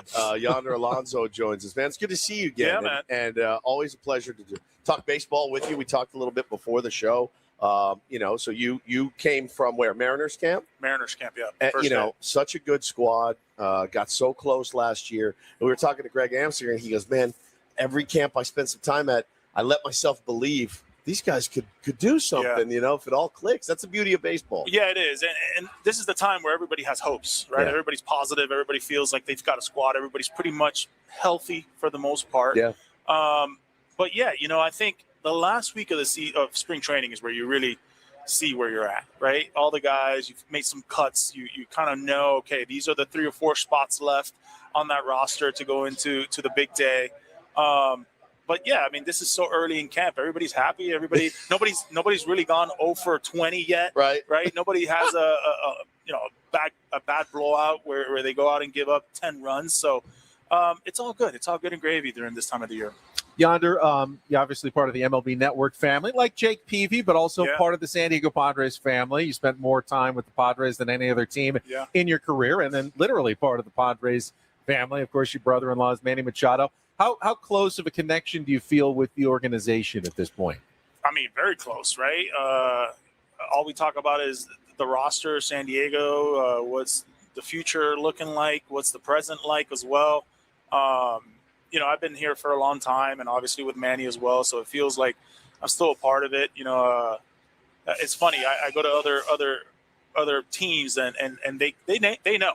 There's no secret. They know that who I root for and who I love and who I support. But at the end of the day, I just love the game of baseball, and I love good baseball, right? And what happens on the field is what I love the most. But when you look at the people that have been around here, there's a lot of people that have been around here for 20, 25 years. Yeah. So how can you not love that? How can you not be close with that? And, when I got here, I was 21 years old. It wasn't like I was traded and I was 30, 28, 29 years old. I was 21 years old. And, I was here till I was 28, 27 years old. And, then went from there to other teams. But, yeah, this place is very special to my heart. Yeah, no doubt, man. And still beloved. People in our chat are so excited that you're joining us. And, Paulie and I have been to the last 8 fantasy camps that they do out here. And, I think it's a no-brainer to get you out there. You got to come out and see the skill, just the raw skill and ability from these fantasy I want to wear the uniform again. I want to put some cleats on. Yep. I want to compete with some of the guys. And, I think the best part, or the part that I miss the most, is obviously, the after stuff. Right. And the before stuff, hanging out with the boys, talking baseball, talking about the Padres, and just talking about all the old time stories and with all the great guys that are there. When you started your career with the Cincinnati Reds, they already had a first baseman who is now getting into the broadcasting business himself in Joey Votto. That's right. What are your thoughts on Joey joining your side of the profession now? I can't wait. He's the most interesting man on earth, but very bright, will be very prepared. The way I think, and I haven't talked to him about this, but the way he prepared for a baseball game was so cool, unique, and special that I learned so much from, that I'm expecting for him to do the same when it comes into broadcasting world. Yeah, I mean, what can you share with us about his preparation? Because we've interviewed him once. He was crazy. A lunatic. Yeah, it's crazy. He was in love with the process. He was a huge Kobe Bryant fan. Yep. He enjoyed the, whether it was drills off the tee, or flips, or batting practice, or defensive work, or how you wear your uniform and how you look and how do you present yourself to your teammates. How do you learn from the negative aspect of the game or the positive aspect? How do you grow from that? And I remember once I asked him, I was in spring training, it was my first spring training, and I asked him, he texted me, he goes, "What do you expect out of yourself this year?" And I said, "Well, I want to hit 25 home runs, and I want to drive in 90, and I want to hit 40 doubles, and I want to play 155 games." And he goes, "Scratch all that. How about be the best version of Yonder Alonso today? And then we'll see what happens tomorrow." And for me, like, at that moment, I was 20 years old, and I was like, why is he telling me that? Like, he should probably be a little bit more supportive and be like, yeah, go get your 25 home runs, go get your 100 RBIs. But now looking back, I'm like, that was the best answer he should have given me, is be the best version of yourself today, and we'll see what happens tomorrow. Today is, you're not going to hit 20 home runs today, but you can hit 1 or 2 today, and that's your best version of Yonder. Fernando Tatis Jr. said something similar when I asked him about his goals when he sat down today. Just, hey, like week by week, be the best version of me that I can be. And then the numbers will be out there at the end. Although I did want to ask you, if you had stayed in Cincinnati, Joey Votto had not been there. I always remembered you would go back to the Great American Ballpark and just terrorize them. Yeah. Like you'd have 3 home runs in a series back. You hit so well in that. You park. might have hit 60. I got there. a good story on that. So the late, obviously, Walt Jocketty, the GM there at the time, he when I got traded, I remember, he told me, we're trading you, and I'm so sorry, but we had to do this. We need a starter, blah blah blah. And I was bummed. Everybody, you fall in love with the first team that drafts you. There's no secret about that, right? And then the second team you fall in love with is the team that you're with the most. But for me, I felt like when I got drafted by Cincinnati, I was going to have a statue next to Pete Rose, and I was going to have a statue next to Joe Morgan and Johnny Bench. That wasn't the case. But I did tell him when I got traded, just remember this then. You're trading me. When I play against you, I'm bringing everything I've got. It doesn't matter if it's May, June, July. And every time we would play the Reds, the last game of the that series, Castellini would always come by the clubhouse, shake my hand, and he always remembered that I told that to Walt because Walt shared that with him. That's amazing. And you were Babe Ruth in those series. Oh, yeah. I could never leave home without one. That's amazing. I would go there, and I knew I was going to hit at least 1 home run. All right. What's that like, man? What a feeling, man. No, your passion for the game. It comes through, and I do think, we need to make some calls, Paulie, on our end, and get Yonder out here for sure. I think you really enjoy it, and you do get that. I may chance. have already sent a text message on your behalf. All right, good. You do, but you get that locker room experience again in the coach's room and talking baseball and hearing all the stories, and I'm sure you've got millions of them to share. And you do such a great job on MLB Network, man. We all love watching you, and we just got to get you on Ben and Woods more this season. Man. Yeah, I follow you guys. I see all your social media stuff. Thank you. I'm very aware of what's happening. You see a guest, I'm like, all right, let me make sure I'm on. I'm tuned in on it. Yep, it's fun. I'm at World Baseball Classics coming up. We talked to Tatis about it. Mason Miller, obviously.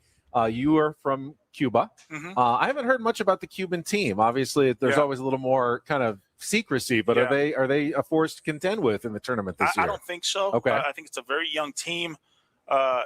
Really not going to hear much from them until you see them the first day. But I do know that they are a very young team. I do watch a bit of what's happening there in their leagues. It's really diminished a ton with talent there. The beauty of the World Baseball Classic is that you're going to have a lot of teams that you don't know, right? Like, you tell me a team from Colombia and a team from Nicaragua, and you don't know. The big 3-headed monster, right, is the TR, USA, and Japan. Those are the 3 teams that everybody's talking about. So it's going to be a lot of fun. I'm doing all the games for the WBC as well, so I'm super excited about it down in Miami all the way to the finals. But this is going to be electric. I mean, you're looking at the USA team. You've got a Cy Young and a back-to-back, and you've got an MVP and the guy that came in second in Colorado behind the dish. So crazy. I mean, this might be the best team that the U.S. has ever turned out. But I saw that the Dominican Republic projected lineup, every player in the lineup has at least received MVP votes, except maybe Austin Wells. Yeah. And the other 8 have all been either MVPs or in the MVP conversation. What's cool about the Dominican team is that it felt like they knew for a long time who was going to be on that roster. And they've created this bond, whether it's through text message or WhatsApp and, through social media, that they're so tight right now. And they just feel like they've been together. They've played together for a long time. A lot of these guys are veteran guys too, right? Sure. They've been in the elite status for a long time. So this team for the Dominican, I think they're going to be really good. And also the fact that a lot of these starting pitchers are going to be there from the beginning all the way to the end. Not so much for the U.S. A lot of these guys are going to get pushed out, right? They're going to have 1 start, 2 starts, and then they're gone. So I think that's kind of where the DR may have a step above. You know what's always been interesting to me too, and then we'll let you go. How much That's it? That's it. It was 5 minutes. I love it. How much does Manny lean on you in season for? Oh, we talk. We talk. Yeah. Now, do you give advice and it's unsolicited, or do you always wait for him to come to you? Good question. We talk. We talk a lot about the dailies, family, the kids, and life and the body and how you're feeling mentally or whatever's going on. Mechanically, at times, I've known Manny since he was 16 years old. Right. So I know, like, okay, sometimes, I was always like the caretaker in the sense of I would always tell him, I don't want you to go through the wall. Let me help you because I've been through the wall. Maybe we can go around the wall. Yeah. And I can teach you how to go around the wall maybe. But there's times throughout a career that you may need to go through the wall. Got to do it. And for you to learn and get better and be better and be prepared for the days of October and the long days of August and September, which he's done fantastic with throughout his career. You may need to go through that to learn that process. So it's a give and take. You have to know how to get him going. There's got to be a why, and there's got to be a fact into everything that we talk about. And he's a guy that understands himself better than anybody. So he loves being in the lineup. And he's got to be in the lineup. And you wonder, like, would he be better served being more selfish a little bit and going, I need to be ready for the late push in September, October. He won't do it, right? It's just not. It's not who he is. That's not in our whole family's DNA. Yeah. Right? We show up every single day. I mean, I always tell him when he goes through the bumps and bruises, I go 80% is better than whoever else is going out there. True. And 50%. I remember we rolled his ankle in Colorado, and I was in San Diego during that time, and he came in from that flight. I was like, "There's no, you're gonna miss about a month," and it was during that hot streak that the Padres were having, where they were winning pretty much every game. And he's like, I'm playing. I'm probably going to play in like 2 or 3 days. I was like, there's no way. But, you look at the stuff that nobody sees, and the way he takes care of himself, and, the family support he has, and, the team he has around him, and the team that's here in San Diego supporting him and making sure he's ready to go every single day at the field. And that's the special part of it. That's the stuff that, you don't see. You see like the 7 to 10. But you don't see wakes up at 9 a.m. and he's, all right, here we go. We got to get work done. We got to do this. We got to stretch. We got to, whatever is going on, the kinks, the this, the that. And then, balancing that with family and balancing that with, being a good teammate and being at the end of the day, he is a guy that a lot of people in the city of San Diego look up to and see. So he understands all that. That's why he needs to play every day, and he wants to play every day. And we've seen, what a great family guy he is, and now a dad. But I do have to ask, did you introduce him to your sister, or did they have to tell you later, like, by the way, Yonder, we're dating? Yeah. No, How so did that go? we were just, so he calls me, he's a junior in high school, and he calls me, he says, I want to train with you. And I was like, well, I'm a professional at this time. I'm training at the University of Miami. It's actually against NCAA rules to come and train with a professional, because that may alter your scholarships or things like that. Back right? then, at least. Now, who knows? But back then, yes. Back then. I said, I'll tell you what. The day you get drafted, you can call me, and we'll train.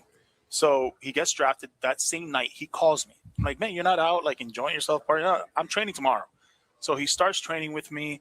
And, after a while, we get close. We're like, come play, hang out. We used to like playing FIFA a lot, video games. Come play at the house, FIFA, and hang out. But then I saw, it was just like once a week, turned into like 3 times a week, 4 times a week. And it was like, but my sister wasn't around. It wasn't like he was there when my sister was there. She was at school at the University of Miami. Right. But he would always hang out the whole day there until my sister would come, and then he would leave.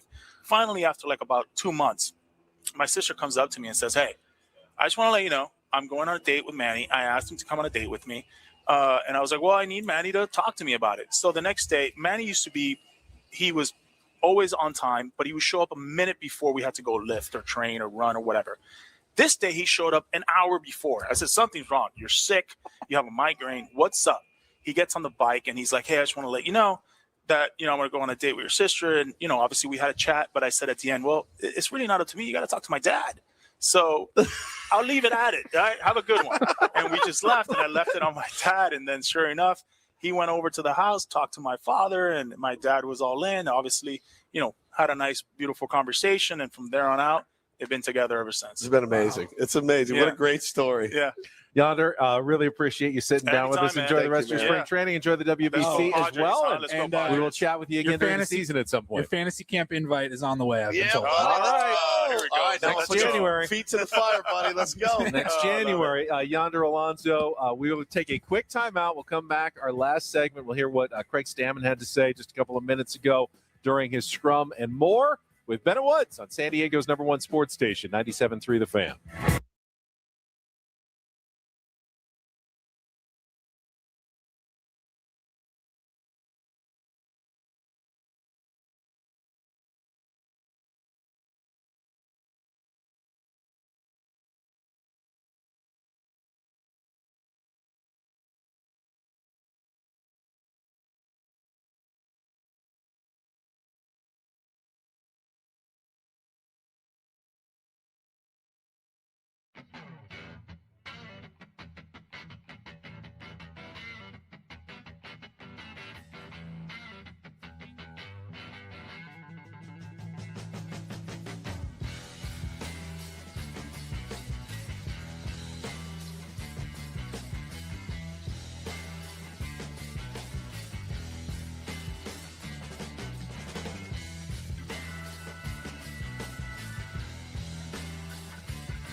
Hey, player, this is all yours.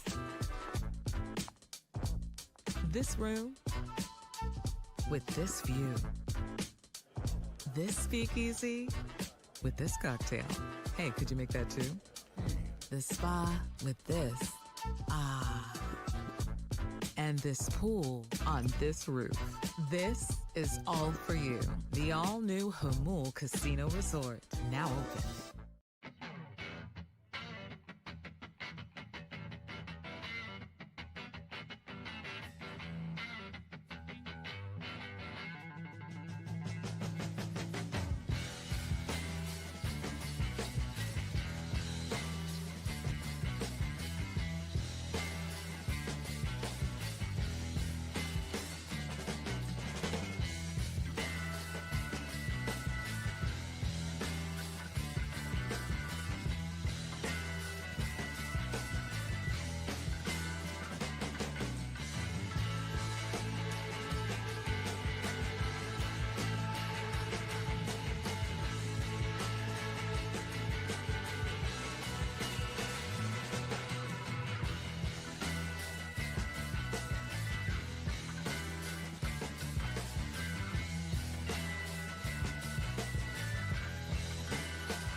Though, and we'll continue. Brought to you by David P. Shapiro, criminal defense attorneys, helping good people regain control of their future when charged with a crime since 2010. Visit davidpshapirolaw.com. Let's check traffic while we get our next guest set up. I'll just Hell's Bells, little secret. I got the closer. The closer. Yeah. Close it close out. out our trip after traffic on 97.3 The Fan. From the 855 Get Ross Traffic Center.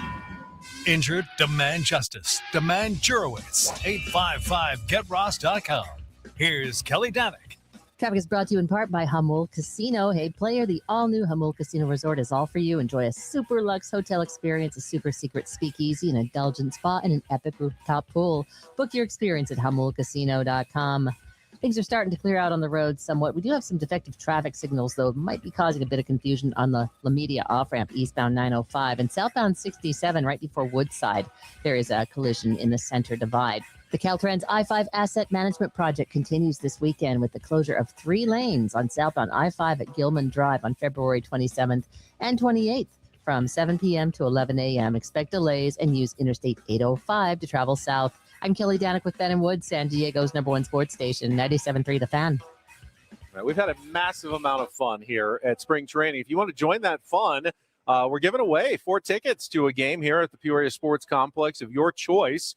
And you can qualify to win 4 tickets to the Padres Giants game at Petco Park on April 1st. Just be the 4th caller right now at 833-288-0973. 4th caller, 833-288-0973. And, of course, you can always get your spring training tickets for any trip you make out here at PeoriaBaseball.com. Good luck. And then we've got all the great guests that we have had our entire trip, but we are going to close it out with the closer. And let's, Adam, if you would, play the music. Oh, there it is. Yes. That's how you close spring training, buddy.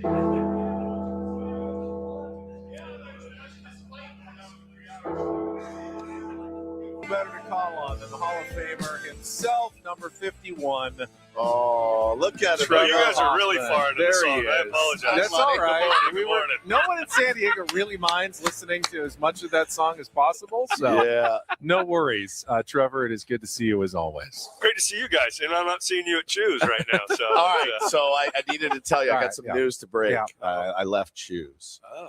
Sorry, man. Traitor. I did. Yeah, I needed more. More than they had to offer. Okay. You're high maintenance. I am. I am a bit of a diva, as you know, and it just they didn't have all the machines and stuff that I wanted. Be honest, you're just intimidated by his workout. No, I prowess. loved watching them work out, dude. These guys get after it, dude. Those squat lunges and I'm like, bro, you guys, it's gnarly. Like to watch you guys work is. We got to keep up. We got to keep up. I know. So I joined a new gym by my house now. There's a hot tub there too, which is a big. I'm sure that doesn't get a lot of use. It's a big man soup. It's a big part of it.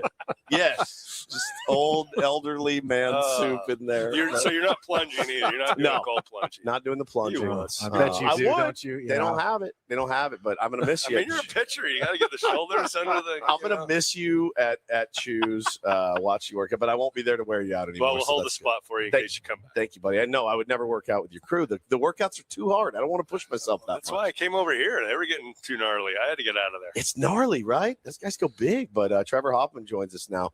Man, it's watching a bullpen, standing with you, watching Michael King throw a bullpen was one of the highlights of my life. It was so much fun. How's it been for you since you've been out? Great. Speaking of Michael, he baffles me. He kind of comes set and he's giving you his whole back to the catcher and what they work on as far as repertoire and things like that. But at the beginning of spring training, just kind of getting his feet underneath him. He looks healthy. And that's what that's the only thing you're worried about right now. So that part of it's good. There's a lot of great arms in camp. There's a lot of names in camp that people are recognizing. Ruben and Benny are going to do their magic, and it's going to be a competitive spring. Yeah. All right, let's start there because you mentioned, back and you did that. You can track so many things: velocity, movement, spin, but deception. Keeping the ball from the batter's eye as long as possible. How important is that still in the pitching game in Major League Baseball? I think I don't have the career I have if I don't have that deception. And I don't think it was necessarily the leg kick. I think it was just the ability to hide the baseball from behind my back until it came out of my hand. It was kind of something that you couldn't really time up. It wasn't something that people were comfortable with. And so, yes, if you have the ability to be deceptive in whatever you've learned as a kid moving up through the ranks, that's an added element that you can't kind of create unless it's just been in you for a long time. And so I don't know if people scout it, that'd be a good question for AJ and all those guys, but it's certainly something on why does an 87 mile an hour fastball get on people? Yeah. Like some guys just turn around 97. It's like, okay, why do you do that? So there's something to it. It's fascinating, for those that haven't been out here yet and to see the new bullpens, I know fantasy campers, you didn't have it, but it's awesome to have the information that they can see right in front of them in real time. What type of horizontal drop we got, what type of shape that they're working on with a pitch is. It's like a bowling alley with your scores right there. It does look like that. Like I just threw a strike. Every pin went down. Do you ever wonder, what it would have been like had you had all that stuff? Yeah, and I think that's just a generational thing, right? Kids, and I say kids, they're men, but they've learned a different way. They've learned through watching themselves on video thousands and thousands of times, and they've learned through the numbers and what they mean of what they're feeling. And so I think it's fantastic that they're able to take it to another level to create, if not tighten up a particular pitch that they're working on, where we just could kind of go off of what a hitter would tell you, what your catcher would feedback, your pitching coach, and then ultimately what you're feeling and what maybe the ball does. And so I think it's gotten refined. I think it's been great for the succession of what pitching's all about. Yeah, but I do think it is important, for your catchers to be in the know and hey, on that last swing, this guy did this. Let's go there again, or let's do something completely different because he ripped off a good swing on you there. Is there still enough, in your opinion, talking about the game as opposed to, hey, I'm just going to check this video? I do, because the pitch clock's real. Like 15 seconds is not a lot of time to figure out what you're going to throw next, get yourself in order, and make the pitch. And so I do think that the pitcher catcher are on the same page more than we think, because they're not taking their time shaking through stuff. Like they know their game plan. They know what just happened the pitch before, and they get a read and they have an idea what they're going to go. Otherwise, there'd be a lot of step offs, and they would be not on the same page. They'd be just firing pitches just to be able to beat the pitch clock. Sure. So I do think that they're more in sync than we can even see. Sure. Talking with Hall of Famer Trevor Hoffman here on 97.3 The Fan. Padres have a new closer. I have high hopes for this Mason Miller kid. I think he might be good. Any thoughts of yours on what you've seen so far? I think he got bigger. Like, it's unbelievable. He walked into camp like, bro, you're big. You're bigger than you were last year, and it's Big just dude. I don't know if it's aura as well, but man, what a sweetheart of a kid, and has worked his tail off to be ready for the WBC, be ready for this year's team. Handled himself unbelievably last year with Robert being the incumbent. How can I help? How can I be deployed to be the most effective? Saw him in the postseason, just rip it. My God. Super excited too. I hope he is what he is, as you're saying. But man, he's all that, and he's probably the top arm back end of the pen in the game right now. We're going to get a chance to see him. Who else have you enjoyed watching out here? You've had a chance to probably see a bunch of them. Yeah, I have. McKenzie has been a pleasant surprise, and you can't get caught up in JP Sears. Can't get caught up in some of the outings early. Arizona's funny, man. Sky's stuff isn't quite as sharp as it will be at sea level. Sure. Like, you're going to get different action. And so you've pitched here in Sure. the fantasy camp. I get lit up here. It's like, That's the why did excuse. that thing not go where it's supposed to? It doesn't spin. But these guys have come in great shape. I've heard a lot about McKenzie and, just his height and extension and just tilt. I'm excited about those two guys. I've seen Walker a few times throw, and just a pro. It's wild. Speaking of leg kicks, right? I mean, obviously we're sitting with one of the best of all time, and then to go see Walker Buehler, he's got that thing too. You're like, that's Walker Buehler right there. I remember. And I like seeing him in a Padres uniform. Oh, I'd much rather see him in the brown and gold, certainly. But yeah, he's kind of got that dog in him too, like that competitor. Yeah. And speaking of dogs, Joe and Nick, I mean, they're going at it in bullpens and, simulated games, trying to create energy so that they're competing at a level that they expect so they can see what their stuff's doing. So the arms, knock on wood everywhere, but pleasantly surprised right now in spring. Did you ever think you'd live to see the day? A bullpen guy as the manager of the team. How about that? I don't know if he's exposed or talked about this or not, but he had the welcome talk that all managers do. And yeah.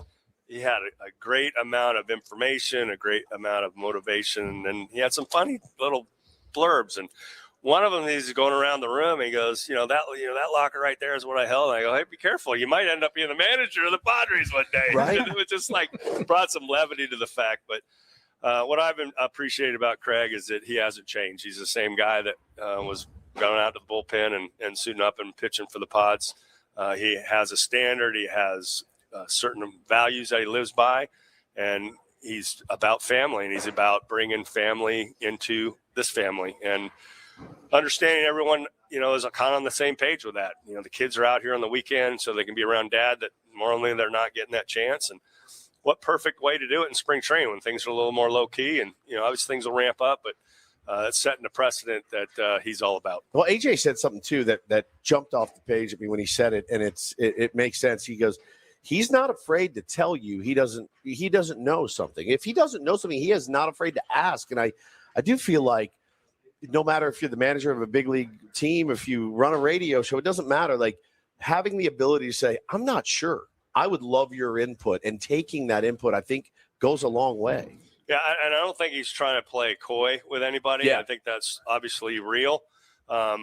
But he understands what he's getting into as well. He's not ignorant in that regard. So I think he is going to lean heavily on his staff. Yeah. That's a great thing. He's going to have them empowered and be integrally involved in his decisions. But, I think that's a great attribute to have. Yep. And certainly know what you don't know. And he's not afraid to ask, as you said. So I think that the humility is real. Yeah, that's awesome. Trevor, man. you finished with 602, was it? 601? What was total I did saves? save the game for the banana, That's banana, true. so Yep. it did go to 602. Add one more here. 603 for Ben and Woods at the end of our trip, closing things out. We really do appreciate it. you, It's boys. great to see you. Thank you. As always, what a legendary way to wrap up 3 days incredible days here at the Peoria Sports Complex. We have to do this every year now. I'm sorry. This is now Yeah. Manny in the morning and Yeah. Trevor at the end. Is it's got to be done. But thank you as always. We got a lot of people to thank as well, including all the staff out here, coaches and players. Everybody was amazing.